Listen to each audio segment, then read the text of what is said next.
پارہ نمبر 7۔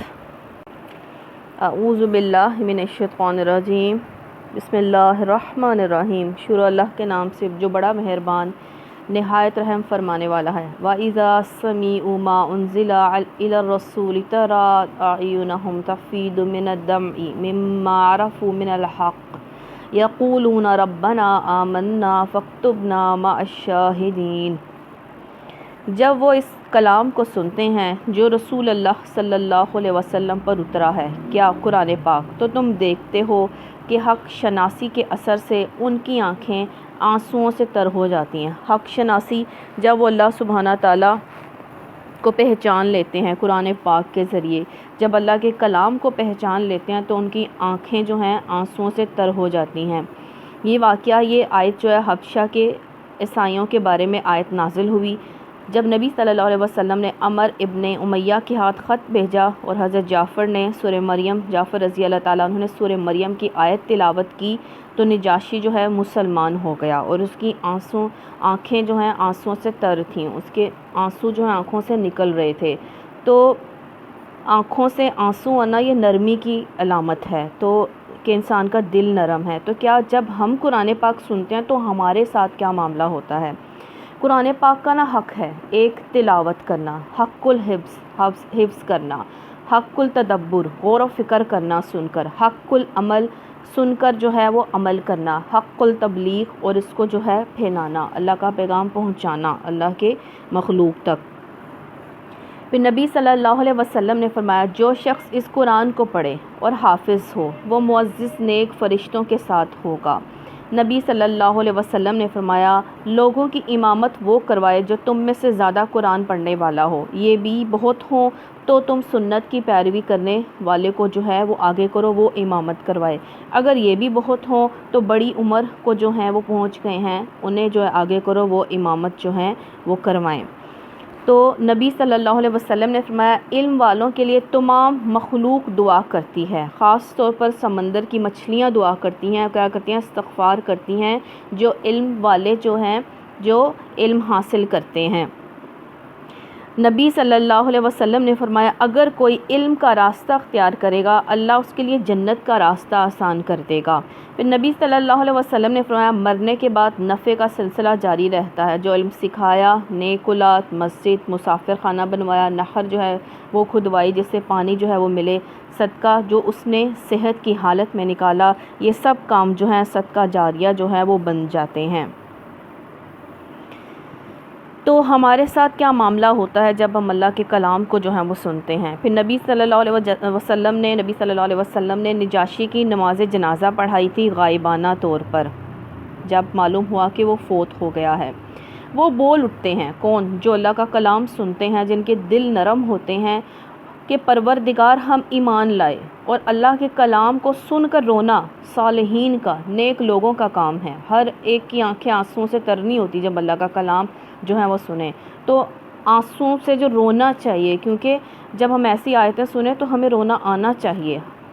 ہمارا نام گواہی دینے والوں میں لکھ لے، یعنی کہ امت محمد میں جو ہے ہمارا نام لکھ لو۔ کیسے لکھیں گے؟ جب وہ کہیں گے اشہد ان لا الہ الا اللہ وحدہ لا شریک لہ واشہد ان محمدا عبدہ ورسولہ، اور وہ کہتے ہیں آخر کیوں نہ ہم اللہ پر ایمان لائیں، جو حق ہمارے پاس آیا ہے اسے کیوں نہ مان لیں، جبکہ ہم اس بات کی خواہش رکھتے ہیں کہ ہمارا رب ہمیں نیک لوگوں میں شامل فرمائے، تو ہماری صحبت جو ہے وہ اللہ اچھی کر دے، کیونکہ اچھی صحبت جو ہے وہ اچھا بنا دیتی ہے۔ ان کے اس قول کی وجہ سے اللہ نے ان کو ایسی جنتیں عطا کی ہیں جن کے نیچے نہریں بہتی ہیں اور ان میں ہمیشہ رہیں گے۔ یہ جزا ہے نیک رویہ اختیار کرنے والوں کے لیے۔ رہے وہ لوگ جنہوں نے ہماری آیات کو ماننے سے انکار کیا اور انہیں جھٹلایا تو وہ جہنم کے مستحق ہیں۔ تو اللہم اجرنا من النار، اچھی بات جنت کو واجب کرنے والی ہے۔ نیکی کرنا اور اللہ پر ایمان، رسول صلی اللہ علیہ وسلم پر ایمان لانا جنت کو واجب کر دینے والی جو ہیں وہ باتیں ہیں، اور وہ ان میں جو ہے جب جنت ملے گی تو کوئی وہاں سے نکال نہیں پائے گا، اور جنت میں بھی جو کلام ہوگا وہ سلام ہوگا، اچھی گفتگو جو ہے تو کیا ہے اگر کرو گے دنیا میں تو جنت کے حقدار ہوگے، اور جنت میں بھی جو ہے سلام ہوگا اور اللہ تعالیٰ کا جو ہے وہ حمد ہوگی، اور جو ہے سب پیار محبت سے جو ہے وہ رہیں گے۔ تو جنت میں چاہیے تو اچھی بات جو ہے وہ کرنی چاہیے۔ رہے وہ لوگ جنہوں نے ہماری آیات کو انکار کیا، وہ جہنم کے مستحق ہیں۔ نبی صلی اللہ علیہ وسلم نے فرمایا کہ اہل کتاب کے بارے میں کہ جو نبی صلی اللہ علیہ وسلم کی نبوت پر ایمان لائے، بتلایا گیا کہ انہیں دگنا اجر ملے گا، کیونکہ ایک تو اپنے نبی پر ایمان لانے کا، دوسرا نبی صلی اللہ علیہ وسلم پر جو ہے وہ ایمان لانے کا۔ تو جو نہیں مانے گا تو وہ جہنم میں جو ہے جہنم کا جو ہے وہ مستحق ہوگا۔ تو اللہم اجرنا من النار، اے لوگو جو ایمان لائے ہو، جو پاک چیزیں اللہ سبحانہ تعالیٰ نے تمہارے لیے حلال کیا انہیں حرام نہ کر لو۔ نبی کریم صلی اللہ علیہ وسلم کے کچھ صحابہ میں سے کچھ نے اپنی عبادات کو کم سمجھتے ہوئے، کسی نے کہا کہ میں ساری عمر نکاح نہ کروں گا، کسی نے کہا میں ساری رات عبادت کروں گا، اور کسی نے کہا میں ہمیشہ روزہ رکھوں گا۔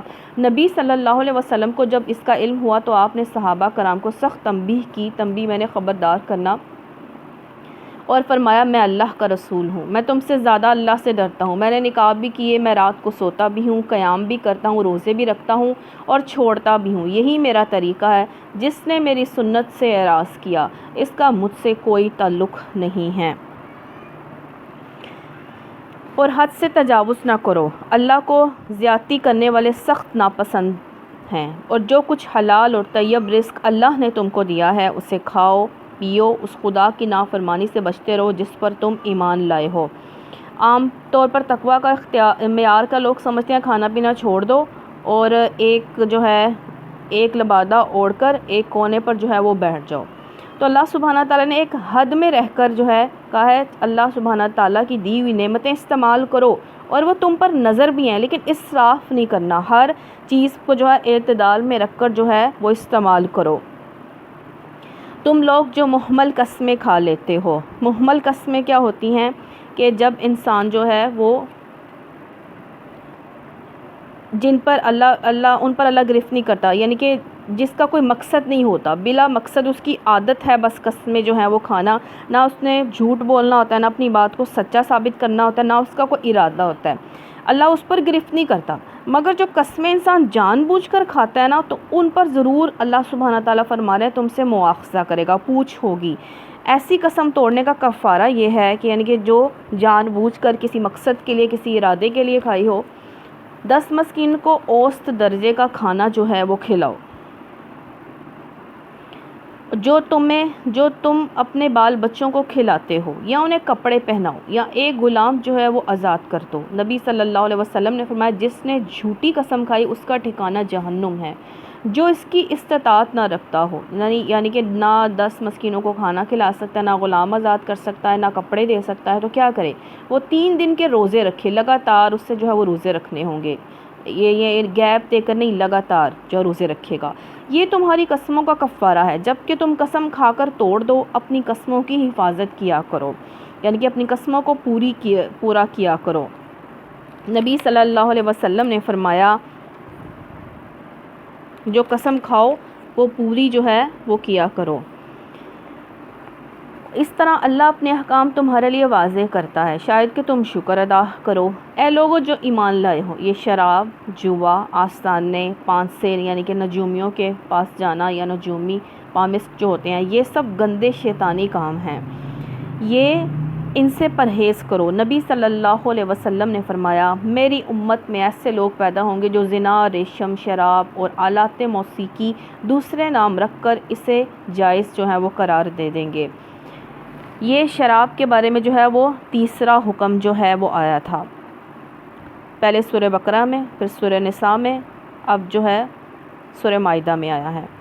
اللہ سبحانہ تعالیٰ شراب کو سخت ناپسند جو ہے اللہ تعالیٰ کو ہے۔ نبی صلی اللہ علیہ وسلم نے ایک دفعہ خطبے میں لوگوں کو بتایا، پھر آپ نے فرمایا کہ بعید نہیں، یعنی کہ دور نہیں، وقت قریب ہی ہے کہ اس کا قطعی حرمت کا حکم آ جائے، لہٰذا جن لوگوں کے پاس شراب موجود ہو وہ اسے فروخت کر دے۔ اس کے کچھ مدت کے بعد یہ آیت نازل ہوئی اور آپ نے اعلان کرایا کہ اب جن کے پاس شراب ہے وہ نہ اسے پی سکتے ہیں نہ بیچ سکتے ہیں، بلکہ وہ اسے ضائع کر دیں۔ چنانچہ اس وقت مدینے کی گلیوں میں شراب جو ہے وہ بہا دی گئی تھی، انہوں نے پوچھا نہیں نہ کچھ کہا، جیسے کہا ایز اٹ از کر لیا۔ نبی صلی اللہ علیہ وسلم نے فرمایا ہر نشہ آور چیز حرام ہے۔ نبی صلی اللہ علیہ وسلم سے کسی نے پوچھا کہ کیا شراب بطور دوا استعمال ہو سکتی ہے، میڈیسن کے طور پر؟ آپ صلی اللہ علیہ وسلم نے فرمایا شراب تو خود بیماری ہے، یہ شفا کیا دے گی؟ نبی صلی اللہ علیہ وسلم نے فرمایا جس کی کثرت حرام ہے اس کی قلیل مقدار بھی جو ہے وہ حرام ہے۔ نبی صلی اللہ علیہ وسلم نے فرمایا اللہ سبحانہ تعالیٰ نے جس کا پینا حرام ٹھہرایا ہو اس کی خرید و فروخت بھی جو ہے وہ حرام ہے۔ تو اللہ سبحانہ تعالیٰ پھر شراب جو پیتے ہیں، جس نے شراب پی، نبی صلی اللہ علیہ وسلم نے فرمایا 40 روز اس کی نمازیں قبول نہیں۔ پھر نبی صلی اللہ علیہ وسلم نے فرمایا شراب کا عادی جو ہے جنت میں داخل نہ ہوگا۔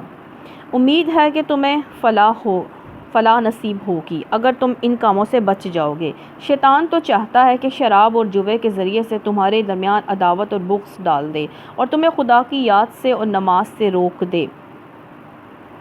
پھر کیا تم ان چیزوں سے باز رہو گے؟ اللہ اور اس کے رسول صلی اللہ علیہ وسلم کی بات مانو، باز آ جاؤ، لیکن اگر تم نے حکم عدولی کی تو جان لو کہ ہمارے رسول صلی اللہ علیہ وسلم پر بس صاف حکم پہنچا دینے کی ذمہ داری ہے۔ جو لوگ ایمان لائے، نیک عمل کرنے لگے، انہوں نے پہلے جو کچھ کمایا پیا تھا، جو کچھ کھایا پیا تھا، اس پر کوئی گرفت نہ ہوگی، بشرط کہ وہ آئندہ ان چیزوں سے بچے رہیں۔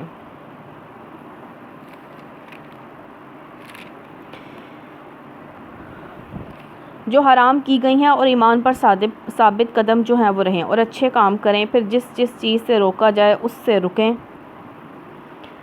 جو فرمان الہی ہو اسے مانیں، پھر اللہ تقوی کے ساتھ جو ہے وہ نیک رویہ اختیار کریں۔ اللہ نیک کردار لوگوں کو جو ہے وہ پسند کرتا ہے۔ جب حکم آئے تب پکڑ ہوتی ہے۔ اب یہ مسلمانوں کو جو ہے وہ یہ ہوا کہ جو اس حکم سے پہلے جو ہے وہ فوت ہو گئے ہیں تو انہوں نے ان کے کیا نیک عمل قبول ہوں گے؟ تو اللہ تعالیٰ نے فرمایا کہ حکم پکڑ کب ہوتی ہے؟ جب حکم آئے۔ جب حکم نہیں ہوتا کسی چیز کے حرام کا تو پھر جو ہے پھر کوئی پکڑ نہیں ہے، ان کے اعمال نیک عمل قبول ہوں گے۔ اے لوگو جو ایمان لائے ہو، اللہ تمہیں اس شکار کے ذریعے سے سخت آزمائش جو ہے وہ کرتا ہے، سخت آزمائش میں ڈالے گا، جو بالکل تمہارے ہاتھوں اور نیزوں کی زد میں ہوں گے۔ یہ انسان کا امتحان ہوتا ہے کہ احرام کی حالت میں شکار جو ہے وہ منع ہے، لیکن اس حکم عام سے موذی جانور مستثنیٰ ہیں، یعنی کہ اگر کوئی نقصان دینے والا جانور ہے تو اسے مار سکتے ہیں۔ کون سا جانور؟ سانپ، بچھو، باولا کتا، ایسے دوسرے جانور جو انسانوں کو نقصان پہنچانے والے ہیں حالت احرام میں مارے جا سکتے ہیں۔ یہ دیکھنے کے لیے تم میں سے کون اس سے غائبانہ ڈرتا ہے؟ پھر جس نے اس تنبیہ کے بعد اللہ کی مقرر کی ہوئی حد سے تجاوز کیا، اس کے لیے دردناک سزا ہے۔ اے لوگو جو ایمان لائے ہو، احرام کی حالت میں شکار جو ہے وہ نہ مارو۔ کیوں منع کیا گیا؟ کیونکہ اب بھی جو ہے وہ احرام کی حالت میں شکار نہیں مار سکتے، احرام کی بہت زیادہ پابندیاں ہوتی ہیں، اور اگر تم میں سے کوئی جان بوجھ کر ایسا کر گزرے تو جانور اس نے مارا ہو، اسی کے ہم پلہ ایک جانور اسی مویشیوں میں سے نظر دینا ہوگا، یعنی کہ جو دم دیا جاتا ہے وہ کعبے میں ہی ہوتا ہے، جس کا فیصلہ تم میں سے 2 عادل آدمی کریں گے۔ نذرانہ کعبہ پہنچایا جائے گا یا نہیں، تو اس گناہ کے کفارے میں چند مسکینوں کو کھانا کھلانا ہوگا یا اس کی بقدر روزے جو ہے وہ رکھنے ہوں گے۔ اب ہرن کی مثال بکری ہے، 12 سنگا جو ہے وہ مارا ہوگا، یا اس جیسا کوئی جانور قتل کیا ہوگا تو اس کی مثل گائے ہے، ان کی طاقت نہ تو 20 روزے رکھنے ہوں گے، مساکین کو کھانا کھلانا ہوگا۔ شتر مرغ یا ایسے جو ہے جانور قتل کیا، شتر مرغ وغیرہ قتل کیا تو اس کی مثل اونٹ ہے، اگر یہ نہیں کر سکتا تو 30 مساکین کو کھانا کھلانا، 30 دن کے روزے جو ہیں وہ رکھنے ہوں گے، تاکہ وہ اپنے کیے کا مزہ چکھیں۔ پہلے جو کچھ ہو چکا اسے اللہ نے معاف کر دیا ہے، لیکن اب اگر کسی نے اس حرکت کا اعادہ کیا، یعنی کہ دوبارہ وہ حرکت کی، تو اللہ اس سے جو ہے بدلہ لے گا۔ اللہ سب پر غالب ہے اور بدلہ لینے کی طاقت جو ہے وہ رکھتا ہے۔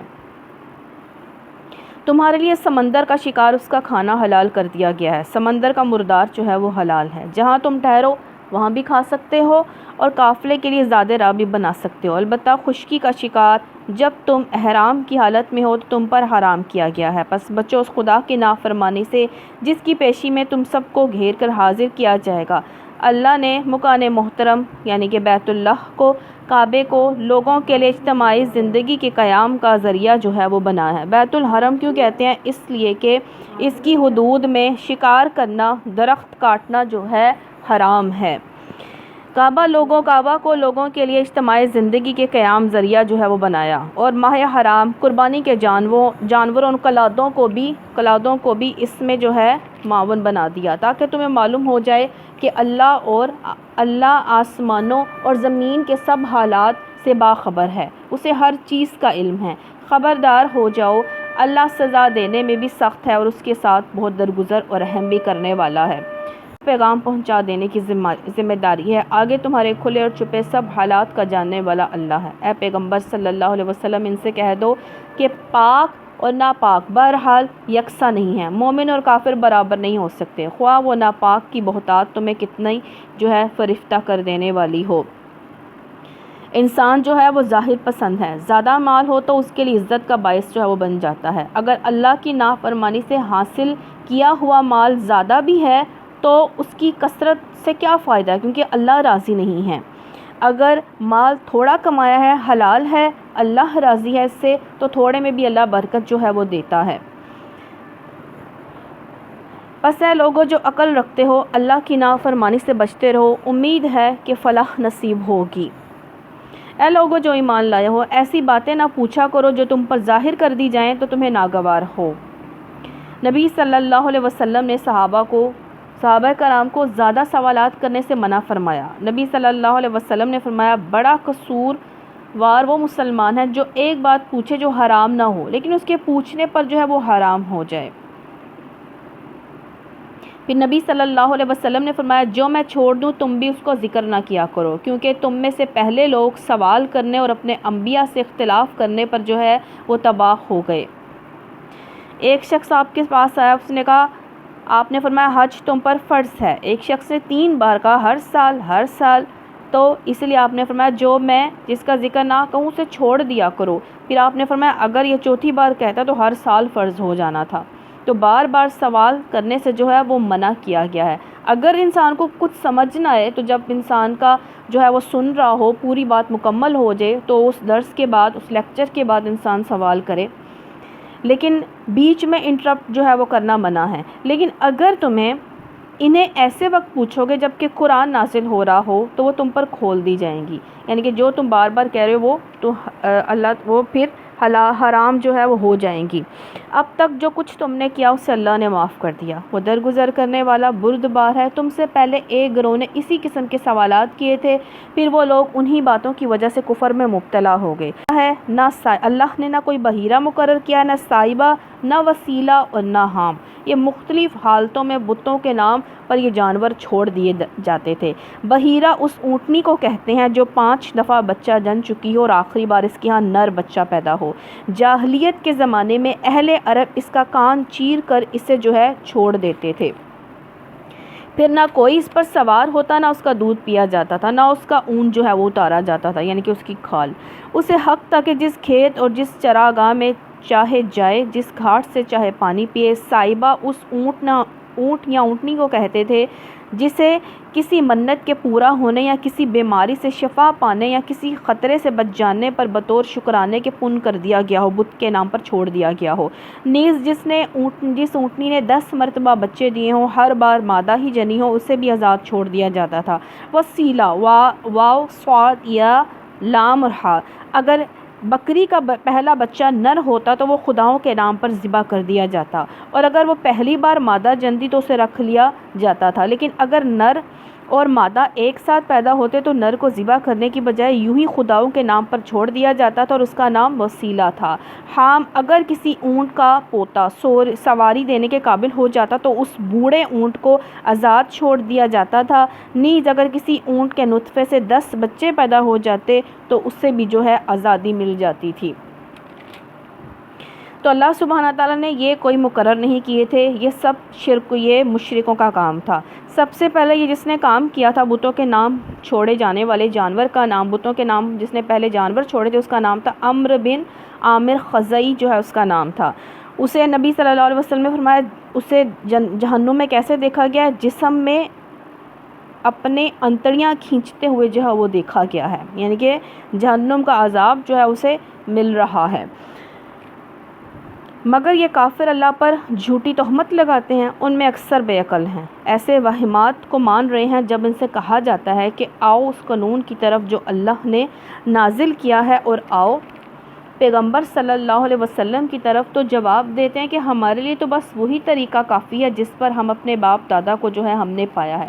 کیا یہ باپ دادا ہی کی تقلید کیے چلے جائیں گے، یعنی کہ ان کی پیروی کرتے چلے جائیں گے، خواہ وہ کچھ نہ جانتے ہوں، صحیح راستے کی انہیں خبر ہی نہ ہو؟ اے لوگوں جو ایمان لائے ہو، اپنی فکر کرو، کسی دوسرے کی گمراہی سے تمہارا کچھ نہیں جو ہے وہ بگڑتا۔ تو یعنی بجائے اس کے کہ آدمی ہر وقت یہ دیکھتا رہے کہ فلاں کیا کر رہا ہے، فلاں کے عقیدے میں کیا خرابی ہے اور فلاں کے اعمال میں کیا برائی ہے، اسے یہ دیکھنا چاہیے کہ وہ خود کیا کر رہا ہے۔ لیکن اس آیت کا یہ منشا ہرگز نہیں ہے کہ آدمی بس اپنی نجات کی فکر کرے اور دوسروں کی اصلاح کی فکر نہ کرے۔ حضرت ابوبکر صدیق رضی اللہ تعالیٰ عنہ نے اس غلط فہمی کی تردید کرتے ہوئے اپنے خطبے میں فرماتے ہیں کہ لوگو، تم اس آیت کو پڑھتے اور اس کی غلط تعویل کرتے ہو۔ میں نے رسول اللہ صلی اللہ علیہ وسلم کو یہ فرماتے سنا ہے کہ جب لوگوں کا یہ حال ہو کہ وہ برائی کو دیکھیں اور اسے بدلنے کی کوشش نہ کریں، ظالم کو ظلم کرتے ہوئے پائیں اور اس کا ہاتھ نہ پکڑیں، تو بعید نہیں کہ اللہ اپنے عذاب میں سب کو لپیٹ لے۔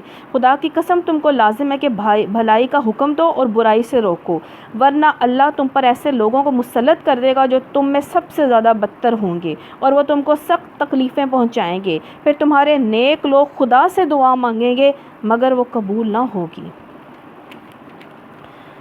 استغفر اللہ۔ کسی دوسرے کی گمراہی سے تمہارا کچھ نہیں بگڑتا مگر تم خود راہ راست پر ہو۔ اللہ کی طرف تم سب کو پلٹ کر جانا ہے، پھر وہ تمہیں بتا دے گا کہ کیا تم کرتے رہے ہو۔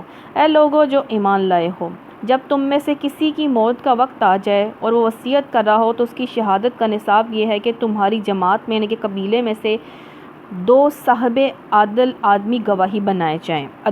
صاحب عدل آدمی یعنی کہ مسلمانوں میں سے جو انصاف پسند لوگ ہوں، انصاف کرنے والے ہوں۔ اگر تم سفر کی حالت میں ہو اور وہاں موت کی مصیبت پیش آ جائے تو غیر لوگوں ہی میں سے 2 گواہ لے لیے جائیں، غیر لوگ کون؟ غیر مسلم۔ پھر اگر کوئی شک پڑ جائے تو نماز کے بعد دونوں گواہوں کو مسجد میں روک لیا جائے اور وہ خدا کی قسم کھا کر کہیں کہ ہم کسی ذاتی فائدے کے عوض شہادت بیچنے والے نہیں ہیں۔ یہ بدیل بن ابی مریم کا واقعہ ہے۔ وہ شام تجارت کی غرض سے گئے، وہاں بیمار اور قریب المرگ ہو گئے۔ ان کے پاس سامان اور چاندی کا پیالہ تھا جو انہوں نے 2 عیسائیوں کے سپرد کر دیا کہ اپنے اور وصیت کی کہ یہ جو چیزیں ہیں ہم میرے رشتہ داروں کو جو ہے وہ پہنچانے کی وصیت کی انہوں نے، خواہ کوئی ہمارا رشتہ دار ہی کیوں نہ ہو، ہم اس کی رعایت کرنے والے نہیں ہیں اور نہ خدا واسطے کی گواہی کو ہم چھپانے والے ہیں۔ اگر ہم نے ایسا کیا تو گناہ گاروں میں شمار ہوں گے۔ یہ گواہی دیں گے قسم کھا کر، اللہ کی قسم کھا کر کہیں گے کہ ہم نے ایز اٹ از سامان جو آپ کو پہنچا دیا، ہم نے کوئی کمی بیشی نہیں کی ہے۔ لیکن اگر پتہ چل جائے کہ ان دونوں نے اپنے آپ کو گناہ میں مبتلا کر لیا ہے تو پھر ان کی جگہ 2 اور شخص یعنی کہ جن کا سامان جو ہے ملنا تھا، جن کے سپرد سامان کرنا تھا، وہ اب ان کے رشتہ دار انہوں نے جو ہے وہ گواہی دیں گے۔ وہ اللہ کی قسم کھا کر کہیں گے کہ اور شخص جو ان کی بنسبت شہادت دینے کے اہل تر ان لوگوں میں سے کھڑے ہوں گے جن کی حق تلفی ہوئی ہے، اور وہ خدا کی قسم کھا کر کہیں گے کہ ہماری شہادت ان کی شہادت سے زیادہ برحق ہے، ہم نے اپنی گواہی میں کوئی زیادتی نہیں کی ہے۔ اگر ہم ایسا کریں گے تو ظالموں میں سے ہوں گے، کیونکہ وہ ان کے رشتہ دار ہوں گے، انہیں پتہ ہوگا کہ وہ کتنا مال لے کر گئے ہیں، کتنا خرچ ہو سکتا ہے اور وہ کیا کیا سامان لے کر گئے تھے، کوئی کمی پائیں گے، پھر وہ الٹا جو ہے وہ اللہ کی قسم کھا کر کہیں گے کہ جو سامان پہنچانے والے ہیں انہوں نے جو ہے سامان پورا نہیں پہنچایا۔ اس طریقے سے زیادہ توقع کی جا سکتی ہے کہ لوگ ٹھیک شہادت دیں گے، یا کم از کم اس بات ہی کا خوف کریں گے کہ ان کی قسموں کے بعد دوسری قسموں سے کہیں ان کی تردید نہ ہو جائے۔ اللہ سے ڈرو، سنو، اللہ نافرمانی کرنے والوں کو اپنی رہنمائی سے محروم کر دیتا ہے۔ اللہ کی جو بات نہیں مانتا تو اسے اللہ کی رہنمائی بھی جو ہے وہ نہیں ملتی ہے۔ تو استغفر اللہ، اللہ سبحانہ تعالی ہم جو سنیں اس کو مانیں اور اس پر عمل کریں۔ جس روز اللہ سبحانہ تعالیٰ سب رسولوں کو جمع کرے گا، پوچھے گا تمہیں کیا جواب دیا گیا؟ اس دن کی ہیبت کے مارے نہ تمام رسول بھی خوف کھا رہے ہوں گے۔ قیامت والے دن گھبراہٹ سے کہیں گے علم نہیں، جب تھوڑی گھبراہٹ دور ہوگی تو پھر بتائیں گے کہ ہم نے دنیا والوں کو آپ کا جو ہے پیغام جو ہے پہنچا دیا تھا، لیکن جو دعوت تم نے دنیا کو دی تھی اس کا کیا جواب دنیا نے تمہیں دیا؟ تو وہ کہیں گے کہ ہم نے تو ان کو جو ہے ہم نے اپنا کام کر دیا تھا۔ تو وہ عرض کریں گے ہمیں کچھ علم نہیں ہے۔ اب دیکھیں ہمیں کچھ علم ہے، صحابہ نا کچھ باتیں جانتے بھی ہوتے تھے۔ جب پوچھتے تھے آپ صحابہ سے کہ یہ بات معلوم ہے تمہیں معلوم ہے، وہ کہتے صحابہ کہتے اللہ اور اس کا رسول، واللہ ورسولہ اعلم، یعنی کہ اللہ اور اس کا رسول جانے۔ یہ ادب کے طور پر وہ کہتے تھے، حالانکہ جانتے بھی ہوتے تھے پھر بھی یہ کہتے تھے۔ تو جس سے سوال کیا جائے نا وہی جواب دے، سب مت بولیں، یہ بھی ایک علم کی مجلس کا جو ہے وہ ادب ہے۔ تو وہ عرض کریں گے ہمیں کچھ علم نہیں، آپ ہی تمام پوشیدہ حقیقتوں کو جانتے ہیں۔ پھر تصور کرو اس موقع کا جب اللہ سبحانہ تعالیٰ فرمائے گا مریم کے بیٹے عیسیٰ علیہ السلام، یاد کرو میری اس نعمت کو جو میں نے تجھے اور تیری والدہ کو عطا کی تھی، میں نے روح پاک سے تیری مدد کی، تو گہوارے میں بھی لوگوں سے بڑی عمر کو پہنچ کر بھی میں نے تجھ کو کتاب، حکمت، تورات، انجیل کی تعلیم دی۔ تو میرے حکم سے مٹی کا پتلا پرندے کی شکل کا بناتا اور اس میں پھونکتا تھا، میرے حکم سے وہ پرندہ بن جاتا تھا۔ تو مادر ذات اندھے یعنی کہ جو پیدائشی اندھے ہوتے تھے اور کوڑی کو، جس کی بیماری ہے، یہ بیماری ہے کوڑ جسے کہتے ہیں، میرے حکم سے اچھا کر دیتا تھا۔ تو مردوں کو میرے حکم سے نکالتا تھا یعنی کہ زندہ کر لیتے تھے۔ پھر جب تو بنی اسرائیل کے پاس کھلی نشانیاں لے کر پہنچا تو جو لوگ ان میں سے منکر حق تھے انہوں نے کہا یہ نشانیاں جادوگری کے سوا اور کچھ نہیں ہیں، تو میں نے ہی تجھے ان سے بچایا۔ اور جب میں نے حواریوں کو اشارہ کیا یعنی کہ حضرت عیسیٰ علیہ السلام کے ماننے والے مجھ پر اور میرے رسول پر ایمان لاؤ، تب انہوں نے کہا ہم ایمان لائے اور گواہ رہو کہ ہم مسلم ہیں۔ حواریوں کے سلسلے میں یہ واقعہ بھی یاد رہے کہ جب حواریوں نے یہ کہا کہ عیسیٰ ابن مریم علیہ السلام، کیا آپ کا رب ہم پر آسمان سے کھانے کا ایک خوان اتار سکتا ہے؟ خوان دسترخوان جسے کہتے ہیں، جس پر کھانا جو ہے موجود ہوتا ہے۔ تو عیسیٰ علیہ السلام نے کہا اللہ سے ڈرو اگر تم مومن ہو۔ انہوں نے کہا ہم بس یہ چاہتے ہیں کہ اس خوان سے ہم کھانا کھائیں، ہمارے دل مطمئن ہو، ہمیں معلوم ہو جائے کہ آپ نے جو کچھ ہم سے کہا وہ سچ ہے اور ہم اس پر گواہ ہوں۔ اس پر عیسیٰ ابن مریم علیہ السلام نے دعا کی خدایا ہمارے رب ہم پر آسمان سے خوان نازل جو ہے کرو اور جو ہمارے لیے ہمارے اگلے پچھلوں کے لیے خوشی کا موقع جو ہے قرار پائے۔ حضرت عیسیٰ علیہ السلام نے اس دن کو عید جو ہے وہ بنانے کی خواہش کا اظہار کیا۔ تیری طرف سے ایک نشانی ہو، ہم کو رزق دے اور تو بہترین رازق ہے۔ اللہ سبحانہ تعالیٰ نے جواب دیا لیکن میں اس کو تم پر نازل کرنے والا ہوں، مگر اس کے بعد جو تم میں سے کفر کرے گا اسے میں ایسی سزا دوں گا جو میں نے کسی کو دنیا میں جو ہے وہ نہ دی ہوگی۔ حضرت عیسیٰ علیہ السلام نے اپنی جو ہے یہ قوم کو جو حواری آپ کے ماننے والے تھے ان کو اللہ سے یہ مطالبہ کرنے سے جو ہے وہ روک دیا اور اللہ سبحانہ تعالیٰ سے جو ہے وہ ڈرایا۔ تو اللہ سبحانہ تعالیٰ سے اللہ کا فضل جو ہے وہ مانگا کریں اور اللہ سبحانہ تعالیٰ سے جو ہے وہ مطالبے نہ کیا کریں، کیونکہ ہم نہیں جانتے کہ ہمارے لیے کیا بہتر ہے، بس جو اللہ تعالیٰ ہم مانگیں وہ ہمارے لیے بہتر کر کے ہمیں جو ہے وہ نوازتے، اگر نہیں بہتر تو اللہ اپنے فیصلوں میں ہمیں رضامند ہونے کی جو ہے وہ توفیق عطا فرمائے۔ حضرت عیسیٰ علیہ السلام نے کہا یہ سوال مت کرو، ممکن ہے کہ تمہاری آزمائش کا سبب بن جائے، کیونکہ حسب طلب معجزہ دکھائے جانے کے بعد نہ اس قوم کی طرف سے ایمان کی کمزوری عذاب کا باعث بن سکتی ہے۔ غرض جب یہ احسانات یاد دلا کر اللہ فرمائے گا عیسیٰ ابن مریم کیا تو نے لوگوں سے کہا تھا کہ خدا کے سوا مجھے اور میری ماں کو بھی خدا بنا لو؟ تو وہ جواب میں عرض کرے گا سبحان اللہ، میرا یہ کام نہ تھا کہ یہ میں بات کہتا جس کے کہنے کا مجھے حق نہ تھا، اگر میں نے ایسی بات کہی تو آپ کو ضرور علم ہوتا، آپ جانتے ہیں جو کچھ میرے دل میں ہے، میں نہیں جانتا کہ جو کچھ آپ کے دل میں ہے، آپ تو ساری پوشیدہ حقیقتوں کے عالم ہیں، میں نے ان سے اس کے سوا کچھ نہیں کہا جس کا آپ نے حکم دیا تھا، یہ کہ اللہ کی بندگی کرو جو میرا رب بھی ہے اور تمہارا بھی ہے، میں اس وقت تک ان کا نگران تھا جب تک میں ان کے درمیان تھا، جب آپ نے مجھے واپس بلایا تو آپ ان کو جو ہے وہ دیکھ رہے تھے کہ وہ کیا کر رہے ہیں، آپ تو ساری چیزوں کو جو ہے وہ دیکھنے والے ہیں، اب اگر آپ انہیں سزا دیں تو آپ کے بندے ہیں، اگر معاف کرتے ہیں تو آپ غالب اور دانا ہیں۔ تب اللہ فرمائے گا یہ وہ دن ہے جس میں سچوں کو ان کی سچائی نفع دیتی ہے۔ انسان سچ اتنا بولتا ہے کہ اللہ سبحانہ تعالیٰ اپنے ہاں اسے سچا جو ہے وہ لکھ لیتے ہیں۔ ان کے لیے ایسے باغ ہیں جن کے نیچے نہریں بہہ رہی ہیں، یہاں وہ ہمیشہ جو ہیں وہ رہیں گے۔ اللہ ان سے راضی ہو، اور اللہ سے یہ بڑی کامیابی ہے۔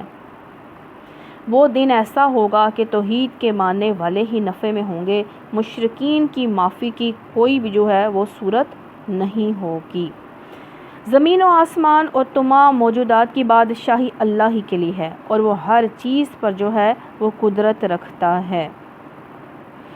نبی صلی اللہ علیہ وسلم نے فرمایا، سچائی جنت کا راستہ دکھاتی ہے۔ انسان سچ بولتا رہتا ہے اور اللہ کے ہاں سچا لکھا جاتا ہے۔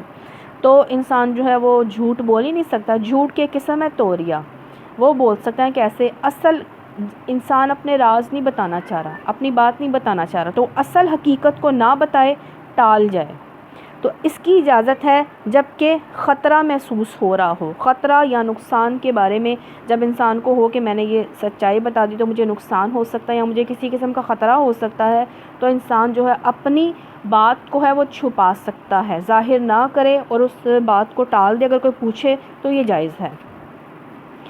سورۃ الانعام، مویشی اس کا نام ہے۔ جب یہ سورت اتری نا، اس سورت کے ساتھ 70,000 فرشتے تھے، 70,000 فرشتے جو ہے ساتھ آئے تھے اس سورت کو لے کر۔ اللہ کے نام سے جو بڑا مہربان نہایت رحم فرمانے والا ہے۔ الحمدللہ الذی خلق السماوات والارض وجعل الظلمات والنور ثم الذین کفروا بربہم یعدلون۔ تعریف اللہ کے لیے ہے جس نے زمین اور آسمان بنائے ہیں، روشنی اور تاریکیاں پیدا کی ہیں، ایمان اور کفر جو ہے وہ بنایا ہے۔ پھر بھی وہ لوگ جنہوں نے دعوت حق کو ماننے سے انکار کر دیا ہے، دوسروں کو اپنے رب کا شریک ٹھہرا لیا ہے، وہی ہے جس نے تم کو مٹی سے پیدا کیا، پھر تمہارے لیے زندگی کی ایک مدت مقرر کر دی۔ ہر ایک انسان کی زندگی کی عمر ہے، جب وہ عمر گزر جائے گی تو انسان کو موت آ جائے گی۔ ایک دوسری مدت اور بھی ہے جو اس کے ہاں طے شدہ ہے، ایک پیدائش سے لے کر موت تک انسان کی عمر، پھر انسان کی موت سے لے کر قیامت تک دنیا کی جو ہے کل عمر، جس کے بعد وہ زوال فنا سے دوچار اور دوسری دنیا یعنی آخرت کی زندگی کا جو ہے وہ آغاز ہو جائے گا۔ پہلی ایک موت، پھر دوسری موت کے بعد، پھر تیسری قیامت کے جی اٹھنے کے بعد۔ مگر تم لوگوں کے شک میں پڑے ہوئے ہو، وہی ایک خدا ہے، آسمانوں میں بھی ہے اور زمین میں بھی ہے، تمہارے کھلے اور چھپے سب حال جانتا ہے۔ جو برائی یا بھلائی تم کماتے ہو اس سے خوب واقف ہے۔ لوگوں کا حال یہ ہے کہ ان کے رب کی نشانیوں میں سے کوئی نشانی ایسی نہیں جو ان کے سامنے آئی ہو اور انہوں نے اس سے منہ نہ موڑ لیا ہو، چنانچہ جب اب جو حق ان کے پاس آیا تو اسے بھی انہوں نے جھٹلا دیا۔ اچھا، جس چیز کا وہ اب تک مذاق اڑاتے رہے ان قریب اس کے متعلق کچھ خبریں انہیں پہنچیں گی۔ خبریں کیا ہیں؟ ہجرت اور ان کی کامیابیوں کی طرف، جو ہجرت کے بعد اسلام کو پے در پے حاصل ہونے والی تھی کامیابیاں۔ جس وقت یہ اشارہ فرمایا گیا تھا اس وقت نہ کفار یہ گمان کر سکتے تھے کہ کس قسم کی خبریں انہیں پہنچنے والی ہیں، اور نہ مسلمانوں ہی کے ذہن میں اس کا تصور تھا۔ کیا انہوں نے دیکھا نہیں کہ ان سے پہلے کتنی ہی ایسی قوموں کو ہم ہلاک کر چکے ہیں جن کا اپنے زمانے میں دور آ رہا ہے۔ ان کو ہم نے زمین میں وہ اقتدار بخشا تھا، حکومت دی تھی جو تمہیں نہیں بخشا ہے۔ ان پر ہم نے آسمان سے خوب بارشیں برسائی ہیں اور ان کے نیچے جو ہے وہ نہریں بہا دی، مگر جب یعنی کہ اوپر سے آسمان بھی پانی برسا رہا تھا، نیچے بھی پانی سٹور کرنے کی اللہ نے جگہ بنائی ہوئی تھی، ہر طرح کی نعمتیں جو ہیں وہ مل رہی تھیں۔ اب کفار مکہ کو جو ہے وہ اتنی جو ہے نعمتیں نہیں ملی تھیں جتنی پہلے قوم عاد، قوم سمود کو جو ہے اللہ تعالیٰ نے جو ہے وہ نوازی تھیں، بنی اسرائیل کو جو ہے وہ اللہ سبحانہ تعالیٰ نے نوازی تھیں۔ تو اب اللہ سبحانہ تعالیٰ یہ فرما رہے ہیں کہ ان کو ہر طرح کی جو ہے سہولیات، خوشحالیاں دی گئی تھیں، انہوں نے کفران نعمت کیا، ہر نعمت ملی، لیکن وہ کفران نعمت کیا ہوتا ہے کہ اللہ سبحانہ تعالیٰ کی نعمتوں پر شکر ادا نہ کرنا اور اللہ تعالیٰ کی نافرمانی نافرمانی میں زندگی گزارنا، یہ ہے کفران نعمت۔ آخرکار ہم نے ان کے گناہوں کی پاداش میں انہیں تباہ کر دیا اور ان کی جگہ دوسرے دور کی قوموں کو جو ہے وہ اٹھایا۔ اے پیغمبر صلی اللہ علیہ وسلم، اگر ہم تمہارے اوپر کوئی کاغذ میں لکھی لکھائی کتاب بھی اتار دیتے نا، اور لوگ اپنے ہاتھوں سے چھو کر بھی دیکھ لیتے، تب بھی جنہوں نے حق کا انکار کیا نا تو یہی کہتے ہیں تو کھلا جادو ہے. کہتے ہیں اس نبی پر کوئی فرشتہ کیوں نہیں اتارا گیا؟ یعنی کہ فرشتہ آتا، کتاب لے کر آتا، یا آپ کے ساتھ فرشتہ اترتا اور وہ کہتا کہ میں یہ اللہ کے پیغمبر ہیں، ان کی بات مانو، اگر نہیں مانو گے تو سزا دی جائے گی. اگر اللہ سبحانہ تعالیٰ فرماتے ہیں اگر کہیں ہم نے فرشتہ اتار دیا ہوتا تو اب تک کبھی کا فیصلہ چکا دیا ہونا تھا، کسی نے رہنا ہی نہیں تھا، پھر موقع تھوڑا ملنا تھا، پھر انہیں کوئی مہلت نہ دی جاتی. اگر ہم فرشتے کو اتارتے تب بھی اسے انسانی شکل ہی میں اتارتے اور اس طرح انہیں اسی شعبے میں مبتلا کر دیتے جس میں اب یہ مبتلا ہیں. اے نبی صلی اللہ علیہ وسلم، تم سے پہلے بھی بہت سے رسولوں کا مذاق اڑایا جا چکا ہے. یعنی کہ اگر انسان کے کسی نیک کام کا مذاق اڑایا جا رہا ہو نا تو غم نہیں کرنا چاہیے، کیونکہ یہ انبیاء کے ساتھ بھی ایسا ہی ہوا ہے. مگر ان مذاق اڑانے والوں پر آخرکار وہی حقیقت مسلط ہو کر رہی جس کا وہ مذاق اڑاتے تھے. ان سے کو ذرا زمین میں چل پھر کر تو دیکھو جھٹلانے والوں کا کیا انجام ہوا ہے. ان سے پوچھو آسمان اور زمین میں جو کچھ ہے وہ کس کا ہے؟ سب کچھ اللہ کا ہے، اللہ ہی کا ہے. کہو اس نے رحم و کرم کا شیوا اپنے اوپر لازم کر لیا ہے. نبی صلی اللہ علیہ وسلم نے فرمایا جب اللہ نے مخلوق کو پیدا فرمایا تو عرش پہ لکھ دیا یقیناً میری رحمت میرے غضب پر جو ہے وہ غالب ہے. یہ رحمت جو ہے دنیا میں تو سب پر برس رہی ہے، لیکن آخرت میں خاص رحمت صرف مومنین کے لیے ہوگی. اس لیے وہ نافرمانیوں اور سرکشیوں پر بھی تمہیں جلدی سے نہیں پکڑتا ہے. قیامت کے روز وہ تم سب کو ضرور جمع کرے گا. یہ بالکل ایک غیر مشتبہ یعنی کہ جس میں شک نہیں ہے حقیقت ہے، مگر جن لوگوں نے اپنے آپ کو خود تباہی کے خطرے میں مبتلا کر لیا وہ اسے نہیں مانتے، وہ شک میں ہی رہتے ہیں کہ پتہ نہیں قیامت آنی ہے نہیں آنی. رات کے اندھیرے اور دن کے اجالے میں جو کچھ ٹھہرا ہوا ہے سب اللہ کا ہے، سب کچھ سنتا ہے جانتا ہے. کہو اللہ کو چھوڑ کر کیا میں یعنی کہ نبی صلی اللہ علیہ وسلم فرما رہے ہیں کہ میں کسی اور کو اپنا سرپرست بنا لوں؟ اس اللہ کو چھوڑ کر جو زمین و آسمان کا خالق ہے، جو روزی دیتا ہے روزی لیتا نہیں ہے. کہو مجھے تو یہی حکم دیا گیا کہ سب سے پہلے میں اس کے آگے سر تسلیم خم کر دوں. تاکید کی گئی ہے کہ کوئی شرک کرتا ہے تو کرے. بہرحال مشرکوں میں شامل نہ ہو. کہو اگر میں اپنے رب کی نافرمانی کروں تو ڈرتا ہوں کہ ایک بڑے خوفناک دن مجھے سزا بھگتنی پڑے گی. اس دن جو سزا سے بچ گیا اس پر اللہ نے بڑا ہی جو ہے وہ رحم کیا، اور یہی نمایاں جو ہے وہ کامیابی ہے. اگر اللہ تمہیں کسی قسم کا نقصان پہنچائے تو اس کے سوا کوئی نہیں جو تمہیں اس نقصان سے بچا سکے، اور اگر وہ تمہیں کسی بھلائی سے بہرہ مند کرے یعنی کہ اگر اللہ نے فیصلہ کر لیا ہے کہ کسی انسان کو بھلائی پہنچنی ہے تو وہ ہر چیز پر قادر ہے، وہ پہنچ کر رہے گی. وہ اپنے بندوں پر کامل اختیارات مکمل اختیار جو ہے وہ رکھتا ہے اور دانا ہے اور باخبر ہے. نبی صلی اللہ علیہ وسلم نے فرمایا دعا مانگا کرتے تھے اللہم لا مانع لما اعطیت ولا معطی لما منعت ولا ينفع ذا الجد منک الجد. جس کو تو دے اس کو کوئی روکنے والا نہیں، اور جس چیز سے تو روک لے اس کو کوئی دینے والا نہیں ہے، اور کسی صاحب حیثیت کو اس کی حیثیت تیرے مقابلے میں نفع نہیں پہنچا سکتی. نبی صلی اللہ علیہ وسلم یہ دعا ہر نماز کے بعد جو ہے وہ پڑھتے تھے.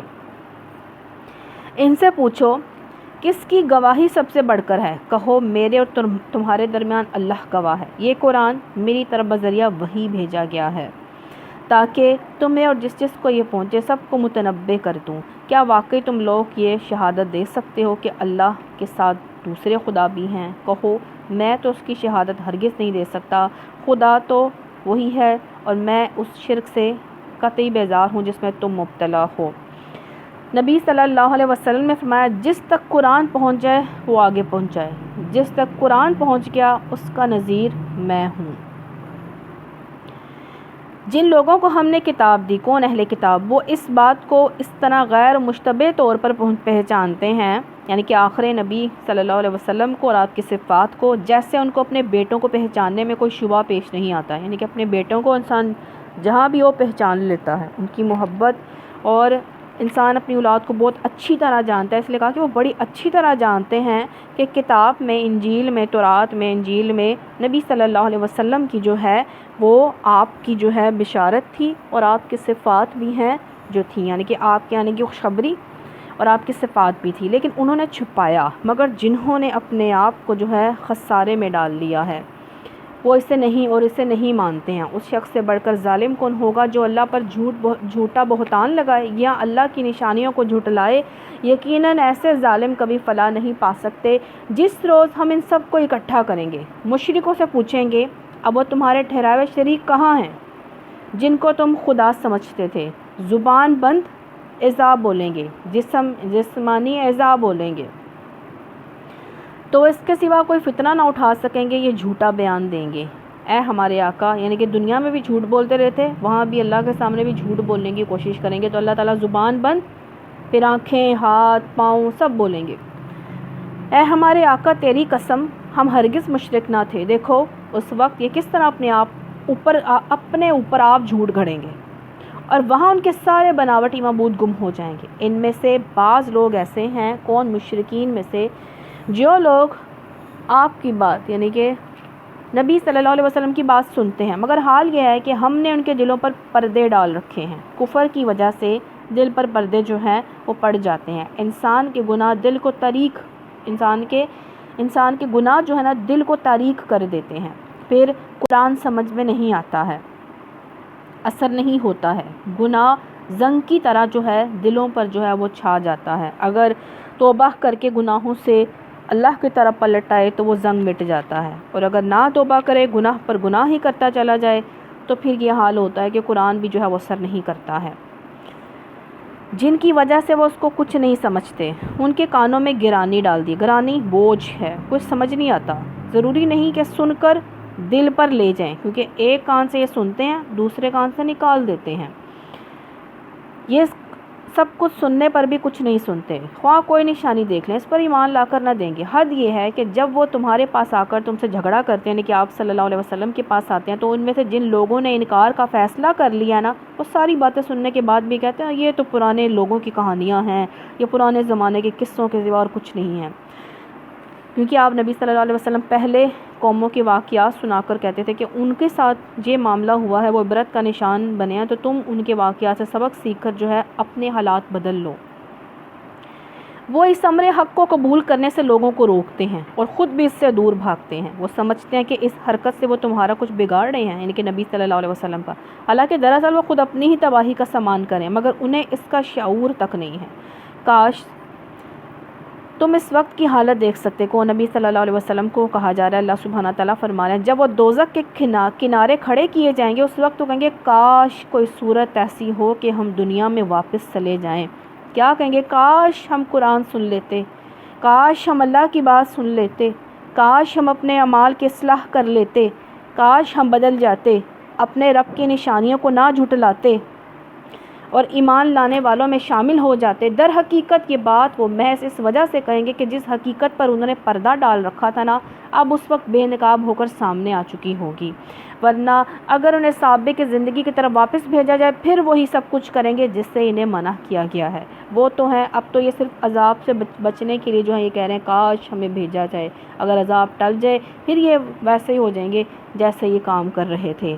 تو آج ہم پر بھی جو ہے ایک عذاب کی آزمائش کی صورت جو ہے وہ کرونا وائرس جو ہے وہ آیا ہے۔ تو جب ہم اس آزمائش سے انشاءاللہ نکل جائیں گے تو ہمارے طریقے اور اعمال جو ہیں، جو اب ہمارے ہیں، وہ ہمارے ہمیشہ کے لیے بن جانے چاہیے، کیونکہ اللہ کی وارننگ جو ہے وہ بار بار نہیں آتی ہے۔ تو اللہ تعالیٰ توفیق دے ہمیں۔ تو انہوں نے اب سب کچھ سامنے آ گیا ہے، پھر وہی کریں گے جس سے انہیں منع کیا گیا، وہ تو ہیں ہی جھوٹے، اس لیے اپنی اس خواہش کے اظہار میں بھی جھوٹ ہی سے کام لیں گے۔ آج یہ لوگ کہتے ہیں کہ زندگی جو کچھ بھی ہے بس یہی دنیا کی زندگی ہے، یہ ہماری دنیا کی زندگی بس یہی ہے، ہم مرنے کے بعد ہرگز دوبارہ نہ اٹھائے جائیں گے۔ کاش وہ منظر تم دیکھ سکو جب یہ اپنے رب کے سامنے کھڑے کیے جائیں گے، اس وقت ان کا رب ان سے پوچھے گا کیا یہ حقیقت نہیں ہے؟ تمہیں ڈرایا نہیں گیا تھا؟ تمہیں بتایا نہیں گیا تھا کہ جو کرنا ہے وہ اللہ کو جا کر حساب دینا ہے؟ یہ کہیں گے ہاں اے ہمارے رب یہ حقیقت ہی ہے۔ تو وہ فرمائے گا کون؟ اللہ سبحانہ تعالیٰ اچھا تو اب اپنے انکار حقیقت کی پاداش میں عذاب کا مزہ چکھو۔ جس حقیقت کو تم جھٹلاتے رہے تھے نا، اب انکار کرنے کی وجہ سے، جھٹلانے کی وجہ سے جہنم کا جو ہے وہ عذاب چکھو۔ تو اللہم اجرنا من النار۔ نقصان میں پڑ گئے وہ لوگ جنہوں نے اللہ سے اپنی ملاقات کی اطلاع کو جھوٹا قرار دیا۔ جب اچانک وہ گھڑی آ جائے گی تو یہی لوگ کہیں گے افسوس ہم سے اس معاملے میں کیسی کوتاہی ہوئی؟ ان کا حال یہ ہوگا کہ اپنے پشتوں پر اپنے گناہوں کا بوجھ لادے ہوں گے اپنی پیٹھوں پر۔ دیکھو کیسا برا بوجھ ہے جو یہ اٹھا رہے ہیں۔ دنیا کی زندگی تو ایک کھیل اور ایک تماشا ہے جو اللہ کی یاد سے غافل کر دے۔ لعب جسمانی کھیل، لہو دل کا کھیل ہے۔ دلوں کی غفلت، بیماریاں، خواہشات بہت خطرناک ہیں، کیونکہ رب کو بھول جانا دنیا کے غم میں جو ہے گھلتا رہتا ہے انسان۔ حقیقت میں آخرت ہی کا مقام ان لوگوں کے لیے بہتر ہے جو ضیاءکاری سے بچنا چاہتے ہیں، نقصان سے۔ پھر کیا تم لوگ عقل سے کام نہ لوگے؟ اے نبی صلی اللہ علیہ وسلم، ہمیں معلوم ہے کہ جو باتیں یہ لوگ بناتے ہیں ان سے تمہیں رنج ہوتا ہے، لیکن یہ لوگ تمہیں نہیں جھٹلاتے، بلکہ یہ ظالم دراصل اللہ کی آیات کا جو ہے وہ انکار کرتے ہیں۔ تم سے پہلے بھی بہت سے رسول جھٹلائے جا چکے ہیں، مگر اس تکذیب پر، جھٹلانے پر اور ان اذیتوں پر جو انہیں پہنچائی گئی انہوں نے صبر کیا، یہاں تک کہ انہیں ہماری مدد پہنچ گئی۔ اللہ کی باتوں کو بدلنے کی طاقت کسی میں نہیں ہے، اور پچھلے رسولوں کے ساتھ جو کچھ پیش آیا ہے اس کی خبریں تمہیں پہنچ چکی ہیں۔ تاہم اگر ان کو کرتے ہوئے کہا تھا کہ ہم آپ کو جھوٹا نہیں کہتے، مگر جو کچھ آپ پیش کریں نا اسے جھوٹا قرار دیتے ہیں، تو اللہ تعالیٰ نے فرمایا اس فکر میں نہ پڑو کہ ان لوگوں کو کوئی نشانی دکھائی جائے جس پر یہ ایمان لے آئیں گے۔ اگر اللہ کا پیش نظر ہوتا نا تو سارے انسان راہ راست پر جمع کر دیے جاتے، تو وہ سب کو مومن جو ہے وہ پیدا کر دیتا۔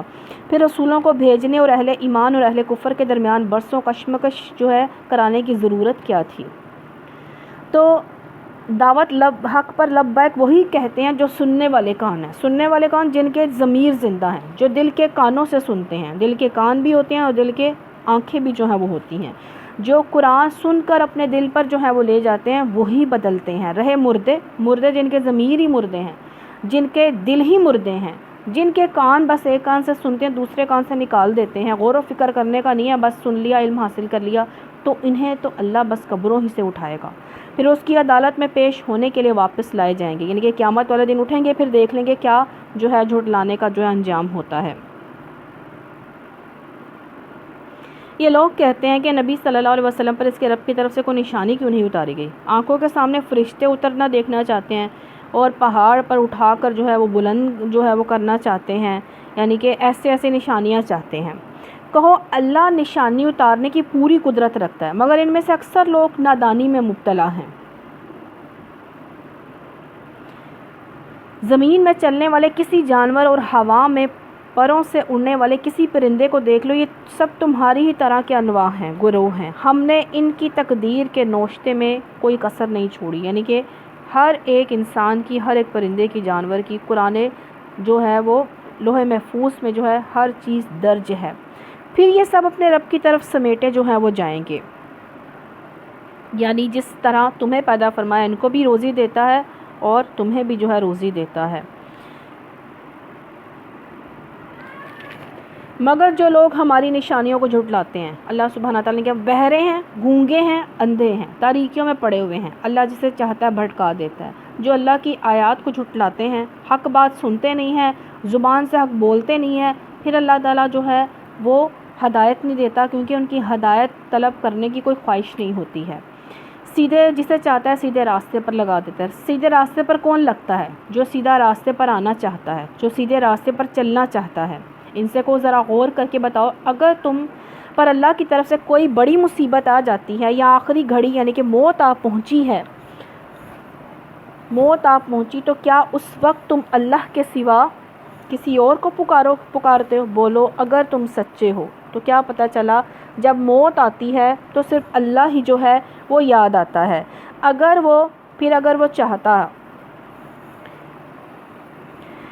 چاہتا تم اس مصیبت کو تم پر سے ٹال دیتا ہے۔ ایسے موقع پر تم اپنے ٹھہرائے ہوئے شریکوں کو بھول جاتے ہو۔ کوئی مصیبت آئی، اللہ نے ٹال دی، تو پھر کیا شکر کرنے کی بجائے شکر تو کرنا تھا اللہ کا، یعنی کہ ایسی بیماری آگے کہ موت تک بات پہنچی، لیکن پھر اللہ نے صحت دی، پھر وہ واپس آیا، لیکن اس نے اس صحت کا جو ہے وہ اللہ کی راہ میں لگانی چاہیے تھی، شکر اللہ کا کرنا چاہیے تھا، لیکن اللہ کے ساتھ دوسروں کو جو ہے شکر ادا کرنے لگے، جبکہ اللہ کو جو ہے دوسروں کو اللہ کا شریک ٹھہرانے لگے۔ ایسے موقع پر تم اپنے ٹھہرائے ہوئے شریکوں کو بھول جاتے ہو۔ مصیبت میں کڑی وقت میں صرف اللہ ہی یاد آتا ہے، لیکن جب ٹال دیتا ہے تو پھر دوسرے یاد آنے لگ جاتے ہیں۔ تم سے پہلے بہت سی قوموں کو ہم نے رسول بھیجے اور ان قوموں کو مصائب و آلام میں مبتلا کر دیا تاکہ وہ عاجزی کے ساتھ ہمارے سامنے جھک جائیں۔ تو مصیبتیں، آلام، وبائیں کیوں آتی ہیں؟ کہ اللہ سبحانہ تعالیٰ کی طرف جھکا جائے، عاجزی آ جائے، تکبر نکل جائے۔ تو یہ آج ایک وبا ہم پر بھی آئی ہوئی ہے۔ یہ کیوں آئی ہے؟ اللہ کی طرف عاجزی کے ساتھ جو ہے وہ جھک جاؤ، اللہ کی طرف پلٹ آؤ۔ تو اللہ ہم سب کو توفیق دے کہ اللہ ہمیں عاجزی دے اور ہم اللہ سبحانہ تعالیٰ کی طرف ہمیشہ کے لیے جو ہے وہ پلٹ جائیں۔ بس جب ہماری طرف سے ان پر سختی آئی تو کیوں نہ انہوں نے عاجزی اختیار کی، مگر ان کے دل تو اور سخت ہو گئے۔ کچھ لوگ آزمائشوں سے، مصیبتوں سے سبق حاصل کر کر اللہ کی طرف پلٹ آتے ہیں، اور کچھ لوگ ان کے دل سخت ہو جاتے ہیں اور وہ اللہ کی طرف سے دور ہو جاتے ہیں۔ شیطان نے ان کو اطمینان دلایا کہ جو کچھ تم کر رہے ہو خوب کر رہے ہو۔ پھر جب انہوں نے اس نصیحت کو جو انہیں کی گئی تھی بھلا دیا تو ہم نے ہر طرح کی خوشحالیوں کے دروازے ان کے لیے کھول دیے۔ اللہ کو بھول گئے تو اللہ تعالیٰ نے ہر طرح سے دنیا کی فراغی دی۔ کیوں؟ ہر طرح کی خوشحالیاں ان کے لیے کھول دیں۔ کیوں؟ یہاں تک کہ جب وہ ان بخششوں میں جو انہیں عطا کی گئی تھی خوب مگن ہو گئے، اچانک ہم نے پکڑ لیا۔ اللہ تعالیٰ نے کیوں ساری خوشحالیوں کے دروازے کھول دیے؟ تاکہ ان کو توبہ کرنے کا جو ہے موقع نہ ملے، کیونکہ پہلے موقع دیا تھا وہ قبول نہیں کیا، اس پہ کوئی توجہ نہیں دی۔ پھر اللہ تعالیٰ نے ہر ایک چیز کے دروازے کھول دیے، ساری نعمتیں انسان کو دنیا کی مل گئیں۔ پھر جب مگن ہوئے تو اللہ کا عذاب فوراً سے آ گیا۔ اب حال یہ تھا کہ وہ خیر سے مایوس تھے۔ اس طرح ان لوگوں کی جڑ کاٹ کر رکھ دی جنہوں نے ظلم کیا تھا، اور تعریف ہے اللہ رب العالمین کے لیے کہ اس نے ان کی جڑ جو ہے وہ کاٹ دی۔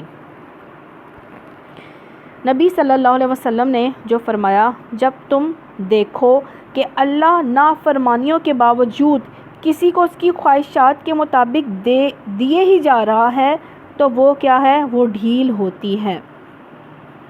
قومیں جب اخلاق اور کردار کی پستی میں مبتلا ہو کر اپنے دلوں کو زنگ آلود کر لیتی ہیں تو بس اللہ کے عذاب جو ہیں آتے ہیں، انہیں خواب غفلت سے بیدار کرنے، جھنجھوڑنے میں ناکام رہتے ہیں، تو پھر ان کے ہاتھ مغفرت کے لیے نہیں اٹھتے، اللہ کی بارگاہ میں ان کے دل نہیں جھکتے، رخ اصلاح کی طرف نہیں مڑتے، بلکہ اپنی بدعمالیوں اور تعویلات پر جو ہے ان کے دل جو ہے مطمئن رہتے ہیں اور اپنے دلوں کو غلاف چڑھا کر بڑے مطمئن رہتے ہیں۔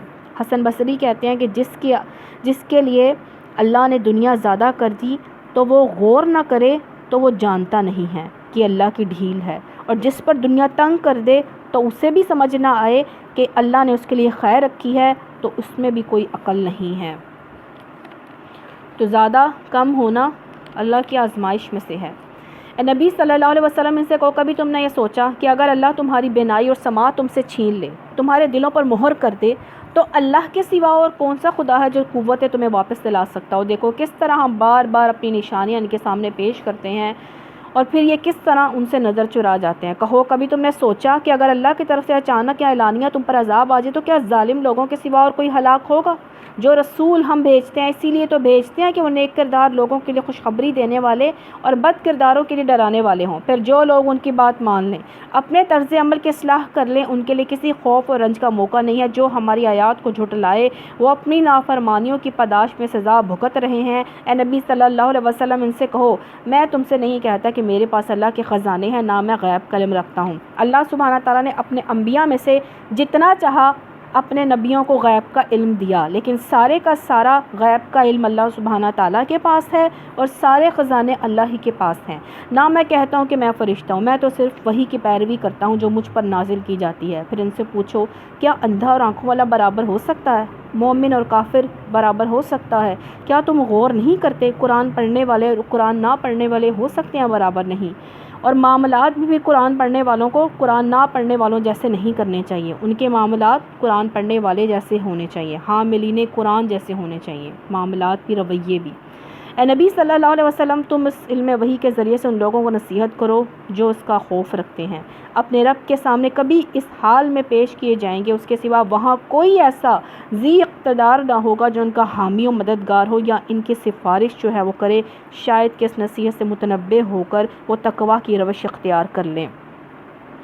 تو سفارش جو ہوگی انبیاء بھی کریں گے، اللہ تعالیٰ کے جو ہے وہ خالص بندے، نیک بندے بھی جو ہیں وہ سفارش کریں گے، لیکن سفارش انہیں ملے گی جو اس کے حقدار ہوں گے، جن کے اعمال جو ہے وہ اچھے ہوں گے، جو لوگ اپنے رب کو اور وہ اللہ کے فضل کی امید رکھتے ہوں گے، انہیں سفارش جو ہے وہ ملے گی۔ تو اللہ تعالیٰ ہمیں نبی صلی اللہ علیہ وسلم کی شفاعت نصیب فرمائے، اور اس سے پہلے ہمارے اعمال بھی ایسے کر دے کہ ہمیں آپ کی شفاعت نصیب ہو۔ جو لوگ اپنے رب کو دن رات پکارتے ہیں، اس کی خوشنودی کے طلب میں لگے ہوئے ہیں، انہیں اپنے سے دور نہ پھینکو۔ ان کے حساب میں سے کسی چیز کا بار آپ پر نہیں ہے، اور تمہارے حساب میں سے کسی چیز کا بار ان پر نہیں ہے، بوجھ اس پر بھی اگر انہیں دور پھینکو گے تو بے انصافوں میں جو ہے وہ شمار ہوگے۔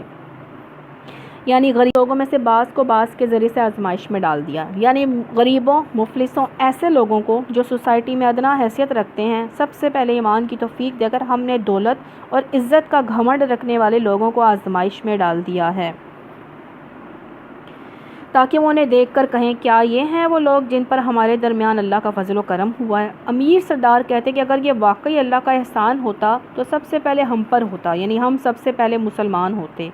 اللہ سبحانہ تعالیٰ ظاہری چمک دمک نہیں دیکھتا، بلکہ دلوں کی کیفیت کو دیکھتا ہے۔ وہ جانتا ہے کہ اس کے شکر گزار بندے کون ہیں، حق شناس کون ہے، پر جس کے اندر شکر گزاری کی خوبی ہو اس کو ایمان کی سعادت سے سرفراز کر دیتا ہے۔ حدیث ہے، نبی صلی اللہ علیہ وسلم نے فرمایا اللہ دلوں کو دیکھتا ہے، عملوں کو دیکھتا ہے، صورتوں کو نہیں دیکھتا ہے،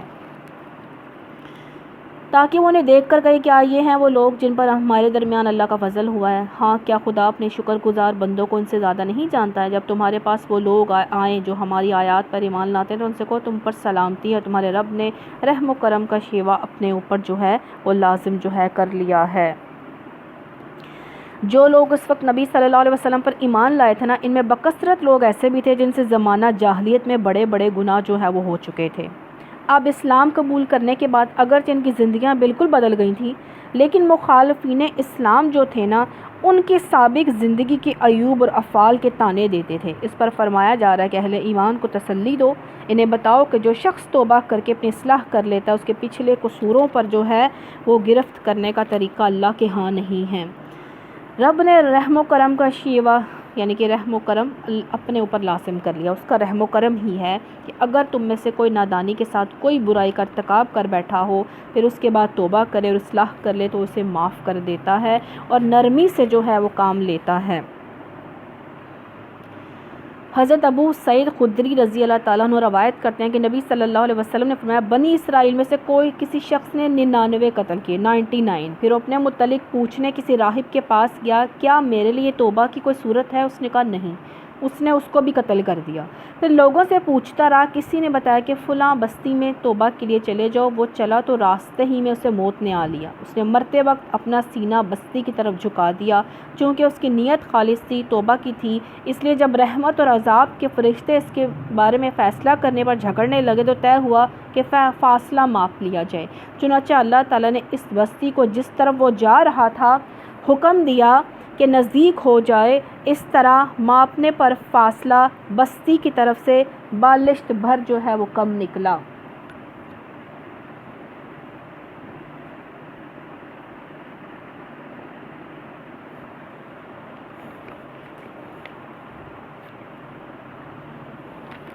تو اللہ سبحانہ تعالیٰ اسے معاف کر دیتا ہے جو اپنی اصلاح کر لے، توبہ کر لے اور نرمی سے کام لیتا ہے۔ اس طرح ہم اپنی نشانیاں کھول کھول کر بیان کرتے ہیں تاکہ مجرموں کی راہ بالکل نمایاں ہو جائے۔ اے نبی صلی اللہ علیہ وسلم ان سے کہو تم لوگ اللہ کے سوا جن دوسرے خداؤں کو پکارتے ہو ان کی بندگی کرنے سے بھی مجھے منع کیا گیا۔ کہو میں تمہاری خواہشات کی پیروی نہیں کروں گا، اگر میں نے ایسا کیا تو گمراہ ہو گیا۔ نبی صلی اللہ علیہ وسلم کو خطاب کر کے ہم میں کہا جا رہا ہے کہ صرف ایک اللہ کو مانو، اللہ کے ساتھ کسی کی بندگی جو ہے وہ نہ کرو اور اپنی خواہشات کی پیروی نہ کرو، نہیں تو گمراہ ہو جاؤ گے اور سیدھے راستے سے گم ہو جاؤ گے۔ کہو میں اپنے رب کی طرف سے ایک دلیل روشن پر قائم ہوں۔ کون؟ نبی صلی اللہ علیہ وسلم شریعت پر قائم ہے اور تم نے اسے جھٹلا دیا، یعنی کہ لوگوں نے۔ اب میرے اختیار میں وہ چیز ہے ہی نہیں جس کے لیے تم جلدی میں چاہ رہے ہو، یعنی کہ تم چاہتے ہو عذاب، کیونکہ نبی صلی اللہ علیہ وسلم ڈراتے تھے کہ ڈر جاؤ، اللہ سبحانہ تعالیٰ کا عذاب جو ہے وہ آنے والا ہے، اور وہ کہتے تھے لے آؤ جس کا عذاب جو ہے وہ آنا ہے۔ جو اللہ تعالیٰ سے ڈرتے ہیں نا لوگ، ان کا یہ معاملہ ہوتا ہے کہ ایک شخص نے مرتے ہوئے اپنے بچوں کو اکٹھا کیا اور پوچھا تم مجھے کیسا پاتے ہو؟ بچوں نے کہا اچھے باپ ہیں آپ۔ باپ نے کہا جب میں مر جاؤں تو مجھے دفنانا نہیں، جلا دینا، راکھ اڑا دینا۔ ایسا ہی کیا، اللہ نے پوچھا کس لیے ایسا کیا ہے تم نے؟ اس نے کہا میں بے سہارا غریب مسلمان ہوں، اللہ سبحانہ تعالیٰ تیرے خوف سے، مجھے اپنے جو ہے آپ کے عذاب سے بہت ڈر لگتا تھا، آپ کی ناراضگی سے، تو میں نے اس لیے ایسا کیا۔ تو اللہ سبحانہ تعالیٰ نے اسے معاف جو ہے فرما دیا تھا۔ جو ڈرنے والے ہوتے ہیں وہ تو ایسے ہوتے ہیں، اور جنہوں نے نہیں ماننا ہوتا وہ آخری دم تک نہیں مانتے ہیں۔ تو انہوں نے کہا لے آؤ جس کا فیصلہ جو ہے آپ ہمیں سناتے رہتے ہو، عذاب لے آؤ۔ تو آپ نے فرمایا عذاب تو لانا اللہ کا کام ہے، سب فیصلے اللہ کے ہیں، سب اختیار اللہ کے ہیں، وہی امر حق بیان کرتا ہے، وہی بہترین فیصلہ کرنے والا ہے۔ کہو اگر ہمیں وہ چیز میرے اختیار میں ہوتی، آپ نے فرمایا اگر کہیں وہ چیز میرے اختیار میں ہوتی جس کی تم جلدی مچا رہے ہو تو میرے اور تمہارے درمیان کبھی کا فیصلہ ہو چکا ہوتا، مگر اللہ زیادہ بہتر جانتا ہے کہ کب عذاب جو ہے وہ آئے۔ ظالموں کے ساتھ کیا معاملہ کیا جانا چاہیے؟ اس کے پاس جو ہیں غیب کی کنجیاں ہیں جنہیں اس کے سوا کوئی نہیں جانتا۔ بحر و بر میں جو کچھ ہے، پانی میں خشکی میں، سب سے وہ واقف ہے۔ درخت سے گرنے والا کوئی پتا ایسا نہیں جس کا اسے علم نہ ہو۔ زمین کے اب اللہ سبحانہ تعالیٰ جب قرآن پاک پڑھتا ہے تو اللہ تعالیٰ نا بندیوں کو بڑے غور سے دیکھتا ہے، وہ اس کو ہر علم ہے، ایک ایک بات کا علم ہے کہ کوئی انسان کیسے سن رہا ہے اور کہاں کہاں سے جو وہ بیٹھ کے سن رہا ہے، تو ہر چیز کا علم رکھتا ہے اللہ۔ زمین کے تاریک پردوں میں کوئی دانہ ایسا نہیں ہے جس سے وہ باخبر نہ ہو، خشک و تر سب کچھ ایک کھلی کتاب میں محفوظ ہے، لوح محفوظ میں۔ وہی ہے جو رات کو تمہاری روحیں قبض کرتا ہے، کیا کرتا ہے؟ نیند دیتا ہے۔ نیند کو وفات اصغر اور موت کو وفات اکبر کہا جاتا ہے۔ وہ دن کو جو کچھ تم کرتے ہو اسے جانتا ہے، پھر دوسرے روز وہ تمہیں اسی کاروبار عالم میں واپس بھیج دیتا ہے، یعنی کہ جب نیند سے دوبارہ جاگتے ہیں، تاکہ زندگی کی مقرر مدت پوری ہو، آخر کار اسی کی طرف تمہاری واپسی ہے۔ وہ تمہیں بتا دے گا کیا تم کرتے رہے ہو، اپنے بندوں پر وہ پوری قدرت رکھتا ہے اور تم پر نگرانی کرنے والے مقرر جو ہے وہ بھیجتا ہے۔ جیسے کسی کو موت کا وقت آ جاتا ہے تو اس کے بھیجے فرشتے اس کی جان نکال لیتے ہیں اور اپنا فرض انجام دینے میں ذرا کوتاہی نہیں کرتے۔ کیا نہیں کرتے؟ رگوں پٹھوں شریانوں سے روح نکالتے ہیں اور اس کا تعلق تمام چیزوں سے، یعنی کہ وہ ہر اللہ تعالیٰ کا حکم وہ پورا کرتے ہیں۔ روح انسان کے اندر گندی ہوتی ہے، اسے کھینچ کر جو ہے وہ نکالتے ہیں، ذرا کوتاہی نہیں کرتے، پھر سب کے سب اللہ اپنے حقیقی آقا کی طرف واپس لائے جاتے ہیں۔ خبردار ہو جاؤ، فیصلے کے سارے اختیارات اسی کو حاصل ہیں، وہ حساب لینے میں دیر نہیں لگاتا۔ اے نبی صلی اللہ علیہ وسلم ان سے پوچھو صحرا سمندر کی تاریکیوں میں کون تمہیں خطرات سے بچاتا ہے؟ اللہ سبحانہ تعالیٰ۔ کون ہے جس نے تمہیں مصیبت کے وقت گڑ گڑا کر اور چپ کے دعائیں، جس سے تم دعائیں مانگتے ہو، کس سے کہتے ہو کہ اگر اس بلا سے اس نے ہم کو بچا لیا تو ہم شکر گزار ہوں گے؟ کہو اللہ تمہیں اس سے اور ہر تکلیف سے نجات دیتا ہے، پھر تم دوسروں کو اس کا شریک کیوں ٹھہراتے ہو؟ کہو وہ اس پر قادر ہے کہ تم پر کوئی عذاب اوپر سے نازل کر دے یا تمہارے قدموں کو نیچے سے برپا کر دے۔ اوپر سے عذاب کیا آئے گا؟ آسمان سے عذاب آئے گا، بارش کی کثرت ہونا، یا ہوا پتھروں کے ذریعے عذاب آئے گا، حکمرانوں کی طرف سے ظلم و ستم ہوگا، زمین میں نیچے سے کیا عذاب آئے گا؟ زمین دھسانے کا عذاب، استغفر اللہ، طوفانی سیلاب، متحدوں غلاموں نوکروں کی طرف خائن جو ہے خیانت ہونے کا جو ہے اس کا عذاب، بددیانت جو ہے وہ ہو جائیں گے غلام، اس کا عذاب، یا تمہیں گروہوں میں تقسیم کر کے ایک گروہ کو دوسرے گروہ کی طاقت کا مزہ چکھوا دے، یعنی کہ تمہارے متحد لوگ جو ہیں وہ تمہاری بات ہی نہ مانیں، تمہارے غلام۔ دیکھو ہم کس طرح بار بار مختلف طریقوں سے جو ہے وہ اپنی نشانیاں ان کے سامنے پیش کرتے ہیں۔ نبی صلی اللہ علیہ وسلم نے فرمایا کہ آپ نے 3 دعائیں کی کہ میری امت غرق کے ذریعے ہلاک نہ ہو، قحط عام کے ذریعے سے ہلاک نہ ہو، آپس میں لڑائی نہ ہو۔ تو اللہ سبحانہ تعالیٰ نے پہلی 2 دعائیں قبول فرمائیں اور تیسری دعا سے جو ہے آپ صلی اللہ علیہ وسلم نے فرمایا مجھے روک دیا۔ عذاب کے ذریعے ہلاک تو نہیں ہو سکتی قوم، لیکن عذاب آئیں گے جو ہمیں اللہ کی طرف پلٹنے کے لیے، جو ہمارے لیے خبرداری کے طور پر جو ہے وہ ہوگا، ایک موقع ہوگا کہ جو ہم اللہ کی طرف جو ہے وہ پلٹتے ہیں یا نہیں پلٹتے ہیں۔ دیکھو ہم کس طرح بار بار مختلف طریقوں سے اپنی نشانیاں ان کے سامنے پیش کر رہے ہیں، شاید کہ حقیقت کو سمجھ لیں۔ تمہاری قوم اس کا انکار کر رہی ہے، یعنی کہ نبی صلی اللہ علیہ وسلم قرآن پاک کا انکار کر رہی ہے، آپ صلی اللہ علیہ وسلم کی قوم، حالانکہ وہ حقیقت ان سے کہہ دو کہ میں تم پر، یعنی کہ میں ذمہ دار نہیں ہوں، میرا کام کیا ہے، میں نے جو ہے پیغام تک پہنچانا، ہر خبر کے ظہور میں آنے کا ایک وقت مقرر ہے، عنقریب تم کو خود انجام معلوم ہو جائے گا۔ نبی صلی اللہ علیہ وسلم جب تم دیکھو گے لوگ ہماری آیات پر نکتہ چینیاں کریں تو ان کے پاس سے ہٹ جاؤ، کلمہ حق بلند کرنے کی نیت سے تو وہاں پہ رہ سکتے ہو، لیکن جب دیکھو کہ کوئی بات ہی نہیں سن رہا تو وہاں سے ہٹ جاؤ، اس گفتگو کو چھوڑ کر دوسری باتوں میں، یہاں تک کہ لوگ نہ لگ جائیں جہاں پہ اللہ کی آیات کا بحث و اللہ کی آیات میں بحث و مباحثے ہو رہے ہوں تو وہاں نہ بیٹھا کرو، یہاں تک کہ وہ لوگ دوسری گفتگو میں مبتلا نہ ہو جائیں۔ اگر کبھی شیطان تمہیں بھلاوے میں ڈال دے تو جس وقت تمہیں اس غلطی کا احساس ہو جائے اس کے بعد پھر ایسے ظالم لوگوں کے پاس نہ بیٹھو، باتیں نہیں سن رہا تو پھر آپ وہاں سے اٹھ جایا کریں، اس کے حساب میں سے کسی چیز کی ذمہ داری پرہیزگار لوگوں پر نہیں ہے۔ البتہ نصیحت کرنا ان کا فرض ہے، بھلائی کی نصیحت کر دیں، شاید کہ وہ غلط روی سے بچ جائیں، چھوڑو ان لوگوں کو جنہوں نے اپنے دین کو کھیل تماشا بنا دیا ہے، بنا رکھا ہے، جنہیں دنیا کی زندگی فریب میں مبتلا کیے ہوئے ہیں۔ ہاں مگر یہ قرآن سنا کر نصیحت اور تنبیہ کرتے رہو، یعنی کہ قرآن سنا کر نصیحت کرتے رہو، کہیں کوئی شخص اپنے کیے کرتوتوں کے وبال میں گرفتار نہ ہو جائے، اور گرفتار بھی اس حال میں ہو کہ اللہ سے بچانے والا کوئی حامی اور مددگار اور کوئی سفارش اس کے لیے نہ ہو۔ اگر وہ ہر ممکن چیز فدیے میں دے کر چھوٹنا چاہے تو وہ بھی قبول نہ کی جائے گی، کیونکہ ایسے لوگ تو خود اپنی کمائی کے نتیجے میں پکڑے جائیں گے، ان کو اپنے انکار حق کے معاوضے میں استغفر اللہ کھولتا ہوا پانی پینے کو دردناک عذاب بھگتنے کو ملے گا۔ اللہم اجرنا من النار۔ نبی صلی اللہ علیہ وسلم ان سے پوچھو کیا ہم اللہ کو چھوڑ کر ان کو پکاریں جو نہ نفع دے سکتے ہیں نہ نقصان، جبکہ اللہ ہمیں سیدھا راستہ دکھا چکا ہے؟ کیا ہم اب الٹے پاؤں پھر جائیں؟ کیا ہم اپنا حال اس شخص کا سا کر لیں جسے شیطانوں نے صحرا میں بھٹکا دیا اور وہ حیران و سرگرداں پھر رہا ہو، در حال کہ اس کے ساتھی اسے پکارے ہو کہ ادھر آ، یہ سیدھی راہ موجود ہے؟ کہو حقیقت میں صحیح رہنمائی تو صرف اللہ ہی کی رہنمائی ہے۔ ان کا بیان ہے جو ایمان کے بعد شرک کی طرف لوٹ جاتے ہیں، وہ بھٹکے ہوئے راہی کی طرح راہ راست پر آ ہی نہیں سکتا جب تک وہ ہدایت نہ مانگے اور اللہ اسے ہدایت نہ دے۔ حقیقت میں صحیح رہنمائی تو صرف اللہ ہی کی رہنمائی ہے، اور اسی کی طرف سے ہمیں یہ حکم ملا ہے کہ مالک کے کائنات کے آگے سر اطاعت خم کر دو، نماز قائم کرو اور اس کی نافرمانی سے بچو، اور اسی کی طرف تم سمیٹے جاؤ گے۔ نماز کی پابندی تقویٰ اور خشوع خضوع کے بغیر ممکن نہیں ہے۔ وہی ہے جس نے آسمان اور زمین کو برحق پیدا کیا ہے، جس دن وہ کہے گا حشر ہو جائے، قیامت آ جائے تو وہ دن ہو جائے گا، دن آ جائے گا، اس کا رشاد عین حق ہے، اور جس روز سور پھونکا جائے گا اس روز بادشاہی صرف اسی کو ہوگی۔ وہ غیب اور شہادت ہر چیز کا عالم ہے، غیب وہ سب کچھ مخلوقات سے جو پوشیدہ ہے، شہادت وہ سب کچھ جو مخلوقات کے لیے ظاہر ہے، سب حاضر ہو جائے گا، ہر چیز کا عالم ہے، دانا اور باخبر ہے۔ ابراہیم علیہ السلام کا واقعہ یاد کرو، جب کہ اس نے اپنے باپ آزر سے کہا، اب یہ اس میں اختلاف ہے، کوئی کہتا ہے چچا کا نام آزر تھا اور کوئی کہتا ہے باپ کا نام آزر تھا، کیا تو بتوں کو خود بناتا ہے، میں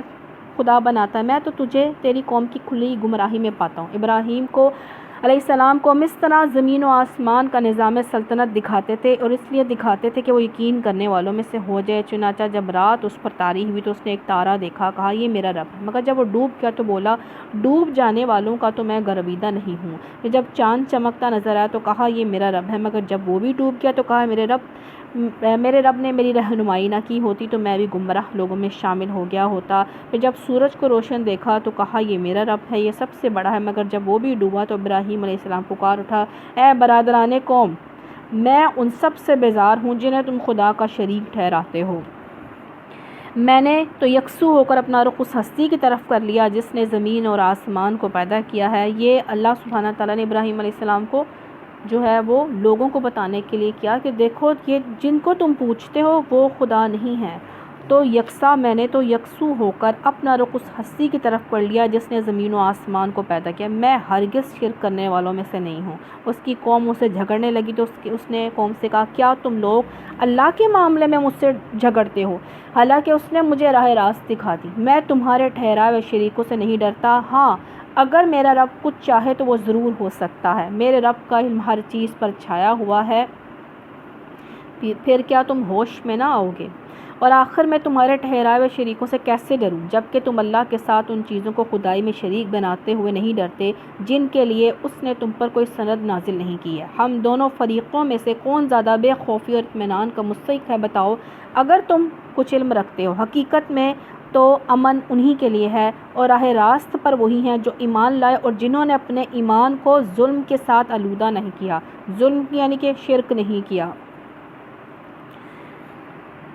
یہ تھی ہماری وہ حجت جو ہم نے ابراہیم علیہ السلام کو اس کی قوم کے مقابلے میں عطا کی، ہم جسے چاہتے ہیں بلند مرتبے عطا کرتے ہیں۔ حق یہ ہے کہ تمہارا رب نہایت دانا اور علیم ہے۔ پھر ہم نے ابراہیم علیہ السلام کو اسحاق علیہ السلام، یعقوب علیہ السلام جیسی اولاد دی، ہر ایک کو راہ راست دکھائی، وہی راہ راست جو اس نے پہلے نوح علیہ السلام کو دکھائے تھے، اور اسی کی نسل سے ہم نے داؤد علیہ السلام، سلیمان علیہ السلام، ایوب علیہ السلام، یوسف علیہ السلام، موسیٰ علیہ السلام، ہارون علیہ السلام کو ہدایت بخشی۔ اس طرح ہم نیکوکاروں کو ان کی نیکی کا بدلہ دیتے ہیں۔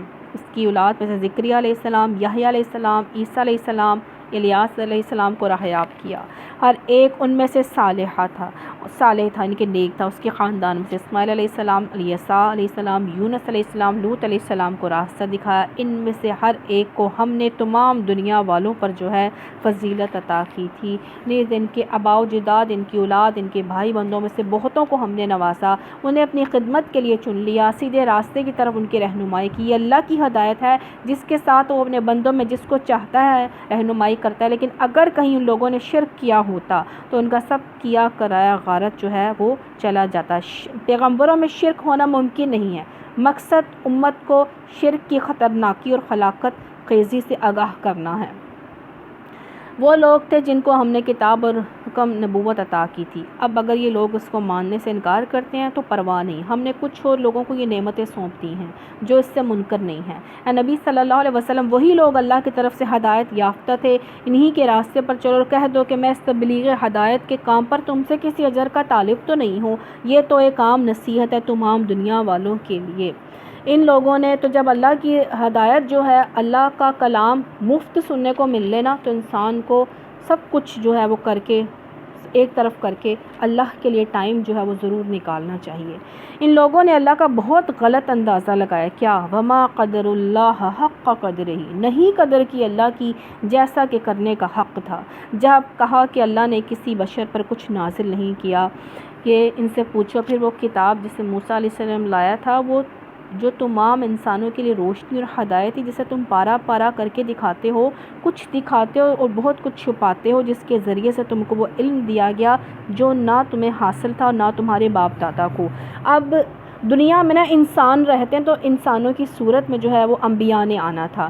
انبیاء کسی طرح بھی انسانوں کی طرح نہیں ہوتے، ان کی خصوصیات، ان کی جو خوبیاں ہیں، ان میں جو اللہ تعالیٰ نے جو نوازا ہے وہ ہرگز کسی انسان کی طرح نہیں ہو سکتے۔ انسان کی صورت میں جو ہے وہ آنا تھا، کیونکہ دنیا میں انسان ہی بستے ہیں۔ جو تمام انسانوں کے لیے روشنی اور ہدایت ہے، جسے تم نے پارا پارا کر دیا، جس میں کچھ چھپاتے ہو اور کچھ بتاتے ہو، جس کے ذریعے سے تم کو وہ علم دیا گیا جو نہ تمہیں حاصل تھا نہ تمہارے باپ دادا کو۔ آخر اس کا نازل کرنے والا کون تھا؟ بس اتنا کہہ دو کہ اللہ، پھر انہیں اپنے دلیل بازیوں سے کھیلنے کے لیے چھوڑ دو۔ اس کتاب کی طرح یہ ایک کتاب ہے، یعنی کہ قرآن پاک، جسے ہم نے نازل کیا ہے۔ اللہ کی قدر کے لیے اللہ کو پہچاننا ضروری ہے، اور اللہ کو پہچاننے کے لیے قرآن اور کائنات پر غور و فکر کرنا ضروری ہے۔ بڑی خیر و برکت والی ہے، اس چیز کی تصدیق کرتی ہے کون؟ قرآن پاک۔ جو اس کو پڑھے گا اس کو خیر و برکت جو ہے وہ حاصل ہوگی۔ اس چیز کی تصدیق کرتی ہے جو اس سے پہلے آئی تھی، اس لیے نازل کی گئی ہے، اس کے ذریعے سے تم بستیوں کے مرکز یعنی مکہ، اس کے اطراف میں رہنے والوں کو متنبہ کر دو۔ جو لوگ آخرت کو نہیں مانتے ہیں وہ اس کتاب پر ایمان لاتے ہیں، اور ان کا حال یہ ہے کہ اپنی نمازوں کی پابندی کرتے ہیں، اور اس شخص سے بڑا ظالم اور کون ہوگا جو اللہ پر جو ہے بہتان گھڑے، یہ کہے کہ مجھ پر وحی آئی ہے، یعنی کہ وہ کہے کہ میں نبی ہوں۔ نبی صلی اللہ علیہ وسلم نے فرمایا، میرے بعد 30 کے لگ بھگ جو ہیں وہ کذاب ہیں، دجال پیدا ہوں گے جو اپنی نبوت کا جو ہے وہ دعویٰ کریں گے، جو اب نبی نہیں ہے، نہ آئے گا، کیونکہ خاتم النبیین صلی اللہ علیہ وسلم، نبی صلی اللہ علیہ وسلم یہ آخری نبی ہیں۔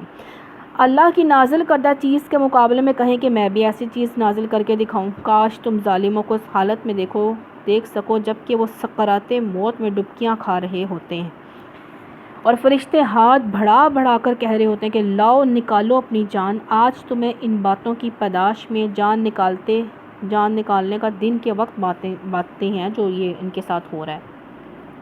ان باتوں کی پاداش میں ذلت کا عذاب دیا جائے گا جو تم اللہ پر تہمت رکھ کر ناحق جو ہے وہ کہتے ہو اور اس کی آیات کے مقابلے میں سرکشی دکھاتے تھے۔ اور اللہ فرمائے گا اب تم ویسے ہی تنہا ہمارے سامنے حاضر ہو گئے ہو جیسا ہم نے پہلی مرتبہ جو ہے اکیلا پیدا کیا تھا۔ جو کچھ ہم نے تمہیں دنیا میں دیا تھا وہ سب چھوڑ آئے ہو، اور اب ہم تمہارے ساتھ تمہارے ان سفارشوں کو بھی نہیں دیکھتے جن کے متعلق تم یہ سمجھتے تھے کہ تمہارے کام بنانے میں ان کا بھی کچھ حصہ ہے۔ تمہارے سب رابطے ٹوٹ گئے ہیں، وہ سب تم سے گم ہو گئے ہیں جن کے تم دعوے جو ہے وہ کیا کرتے تھے۔ نبی صلی اللہ علیہ وسلم نے فرمایا کہ ہر فرد سے اللہ اس طرح کلام کرے گا کہ اللہ اور بندے کے درمیان کوئی ترجمان نہ ہوگا، پھر وہ سامنے دیکھے گا تو آگ ہوگی۔ تم میں سے جو آگ سے بچنا چاہے تو بچے، چاہے کھجور کا صدقہ دے کر ہی۔ نبی صلی اللہ علیہ وسلم نے فرمایا جب کافر دنیا سے جاتا ہے اس کے پاس بدصورت والے فرشتے آتے ہیں، ٹاٹ لے کر آتے ہیں، ملک الموت کہتے ہیں چل خبیث اللہ کی ناراضگی کی طرف۔ یہ سن کر اس کی روح نہ جسم میں بھاگنے لگتی ہے اور اس کی روح نکال لی جاتی ہے جیسے گیلی اون جو ہے وہ جھاڑیوں پہ ہو اور اسے کھینچ کر جو ہے وہ نکالا جائے۔ نبی صلی اللہ علیہ وسلم نے فرمایا سور 2 بار پھونکا جائے گا، پھر اللہ آسمان سے بارش برسائے گا تو لوگ زمین سے اس طرح اگیں گے جیسے سبزہ۔ دیکھو آدمی کے بدن کی ہر چیز گل سڑ جاتی ہے مگر ایک ہڈی کی نوک، وہ اس مقام کی ہے کہ جہاں جانوروں کی دم ہوتی ہے۔ قیامت کے دن اس ہڈی سے مخلوق کو جوڑ دیا جائے گا۔ دانے اور گٹلی کو پھاڑنے والا اللہ ہے، وہی زندہ کو مردہ سے نکالتا ہے۔ اللہ کی بے مثال قدرت کا ذکر ہے اور کاریگری کا۔ وہی مردہ کو زندہ سے خارج کرنے والا، یہ سارے کام کرنے والا تو اللہ ہے۔ پھر کدھر بہہ کے چلے جا رہے ہو؟ پردہ شب کو چاک کر کے وہی صبح کو نکالتا ہے۔ اس نے رات کو سکون کا وقت بنایا ہے، اس نے چاند اور سورج کے طلوع اور غروب کا حساب مقرر کیا۔ یہ سب اسی زبردست قدرت اور علم رکھنے والے کے ٹھہرائے ہوئے اندازے ہیں۔ وہی ہے جس نے تمہارے لیے تاروں کو صحرا اور سمندر کی تاریکیوں میں راستہ معلوم کرنے کا ذریعہ بنایا ہے۔ سمندر کے 2 مقصد ہیں یہ ستاروں کے، آسمان کی زینت اور شیطانوں کی مرمت، جیسے کونا شہاب ثاقب جیسے۔ ان باتوں کے علاوہ ان ستاروں کے بارے میں کوئی شخص کوئی یہ عقیدہ نہیں رکھ سکتا کہ وہ یہ ہم ان سے جو ہے اپنے جو قسمت کے حال جو ہے وہ معلوم کریں۔ جنہوں نے یہ کیا انہوں نے جو ہے وہ جھوٹ باندھا اور یہ جادو کی قسم میں سے ہے اور یہ اس سے منع فرمایا گیا ہے۔ ستاروں کا صرف 2 ہی کام ہے۔ دیکھو ہم نے نشانیاں کھول کھول کر بیان کر دیا ان لوگوں کے لیے جو علم رکھتے ہیں۔ وہی ہے جس نے ایک جان سے تم کو پیدا کیا، پھر ہر ایک کے لیے ایک جائے قرار ہے اور ایک اس کے سونپے جانے کی جگہ، یعنی کہ جہاں انسان پیدا ہوگا، جہاں جو انسان جو ہے اس کو موت آنی ہے، اللہ تعالیٰ نے یہ سب لکھا ہوا ہے۔ یہ نشانیاں ہم نے واضح کر دی ہیں ان لوگوں کے لیے جو سمجھ بوجھ رکھتے ہیں۔ وہی ہے جس نے آسمان سے پانی برسایا، پھر اس کے ذریعے سے ہر قسم کی نباتات اگائی، ہرے بھرے کھیت درخت پیدا کیے، پھر ان سے طے بتر چڑے ہوئے دانے نکالے، کھجوروں کے شگوفے سے پھلوں کے گچھے پیدا کیے جو بوجھ کے مارے جھکے پڑتے ہیں، انگور، زیتون، انار کے باغ لگائے جن کے پھل ایک دوسرے سے ملتے جلتے ہیں مگر ہر ایک کی خصوصیات جدا جدا ہیں۔ یہ درخت جب پھلتے ہیں تو ان میں پھل آنے اور پھر ان کے پکنے کی کیفیت ذرا غور کی نظر سے دیکھو۔ ان چیزوں میں نشانیاں ہیں ان لوگوں کے لیے جو ایمان لاتے ہیں۔ اس پر بھی لوگوں نے جو ہے اللہ کا جو ہے شریک ٹھہرا دیا ہے، حالانکہ وہ جنوں کو اللہ کا شریک ٹھہرا دیا ہے، حالانکہ وہ ان کا خالق ہے، اور بے جانے بوجھے اس کے لیے بیٹے اور بیٹیاں تصنیف کر دیں۔ کیا کہتے ہیں فرشتے، نعوذ باللہ، اللہ سبحانہ تعالیٰ کی جو ہیں وہ بیٹیاں ہیں، استغفر اللہ۔ حالانکہ وہ پاک ہے اور بالا تر ہے ان باتوں سے جو لوگ کہتے ہیں۔ وہ تو آسمانوں اور زمین کا پیدا کرنے والا ہے، اس کا کوئی بیٹا کیسے ہو سکتا ہے جبکہ اس کے شریک زندگی ہے ہی نہیں ہے۔ اس نے ہر چیز کو پیدا کیا، وہ ہر چیز کا علم رکھتا ہے۔ یہ ہے اللہ تمہارا رب، کوئی خدا اس کے سوا نہیں ہے، ہر چیز کا خالق ہے اور مالک ہے، اسی کی بندگی کرو، وہ ہر چیز کا کفیل ہے۔ نگاہیں اس کو نہیں پا سکتی، وہ نگاہوں کو پا لیتا ہے، وہ نہایت باریک بین اور باخبر ہے۔ ہم نہیں دیکھ سکتے لیکن اللہ دیکھ رہا ہے۔ دیکھو تمہارے پاس تمہارے رب کی طرف سے بصیرت کی روشنی آ گئی ہیں۔ اب جو بینائی سے کام لے گا اپنا ہی بھلا کرے گا، جو اندھا بنے گا خود نقصان اٹھائے گا۔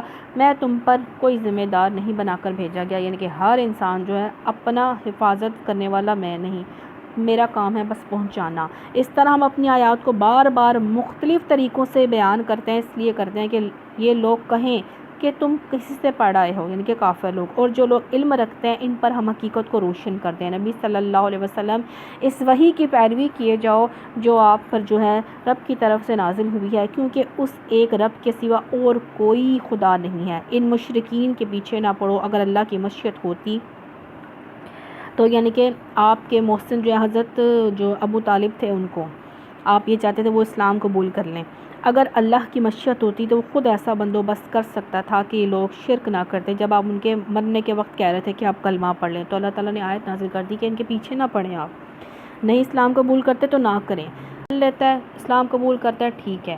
اور اے مسلمانوں، یہ لوگ اللہ کے سوا جن کو پکارتے ہیں ان کو گالیاں نہ دو، کہیں ایسا نہ ہو کہ شرک سے آگے بڑھ کر جہالت کی بنا پر نعوذ باللہ اللہ کو گالیاں دیں۔ نبی صلی اللہ علیہ وسلم نے فرمایا تم کسی کے ماں باپ کو گالی نہ دو، اس طرح تم خود بھی اپنے والدین کے لیے گالی کا جو ہے سبب بن جاؤ گے۔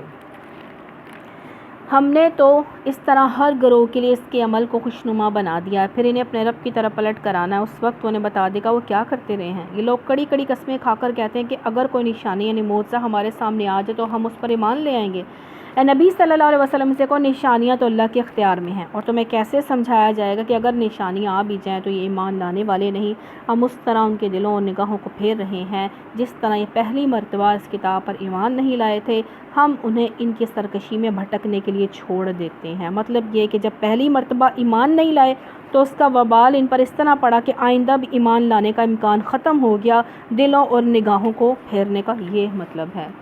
تو آج ہم نے کیا سیکھا، کیا ذہن نشین باتیں کی، ہمارے دل اور آنکھوں پر کیا اثر ہوتا ہے جب ہم اللہ کا کلام جو ہے وہ سنتے ہیں۔ قرآن پاک جب سنتے ہیں ہمارے دل نرم ہوتے ہیں، کیا آنکھیں اشک بار ہوتی ہیں۔ حرام چیزوں پر پڑھنے سے نہ بے برکتی اور آفتیں آتی ہیں۔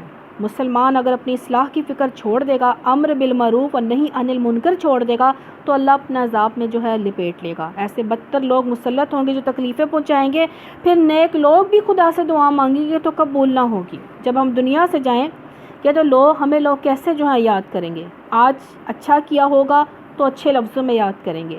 توبہ کرنے سے اللہ سبحانہ تعالیٰ پچھلے سارے گناہ مٹا دیتا ہے۔ نبی ہم مصیبت مشکل آنے پر کس کی طرف دوڑتے ہیں، کس کے سامنے گڑ گڑ آتے ہیں، جب ٹل جاتی ہیں تو پھر کس کا شکر گزار ہم کرتے ہیں۔ اللہ کی قدر نہیں کی جیسا کہ کرنے کا حق تھا۔ اللہ کی قدر ہم کیسے کر سکتے ہیں جب ہم اللہ کو پہچانیں گے؟ اللہ کی پہچان قرآن اور کائنات کے غور و فکر سے آئے گی۔ جو کچھ دنیا میں ملا ہے بس یہیں رہ جائے گا۔ اللہ کے حضور انسان اکیلا پیش ہوگا اپنے اعمال کے ساتھ۔ کبھی ہم نے یہ سوچا ہے؟ ہم اللہ کو نہیں دیکھ سکتے لیکن اللہ ہمیں ہر وقت دیکھ رہا ہے۔ ہمارے اعمال اللہ کی نگاہ میں ہر وقت ہیں۔ نبی صلی اللہ علیہ وسلم نے فرمایا 3 جگہوں پر نہ غور کیا کرو کہ دل لگتا ہے یا نہیں لگتا ہے۔ تنہائی میں اللہ یاد آتا ہے، اللہ کو یاد کرتے ہو؟ ذکر کی محفل میں دل لگ رہا ہے کہ نہیں لگ رہا؟ قرآن کی محفل میں دل لگتا ہے یا نہیں لگتا ہے؟ تو ہمیں اپنے دلوں کی، اپنے اعمال کی حفاظت کرنی ہوگی۔ سبحانک اللہم و بحمدک نشہد ان لا الہ الا انت نستغفرک و نتوب الیک۔ جو غلطی کوتاہی ہو اللہ ہمیں معاف فرمائے۔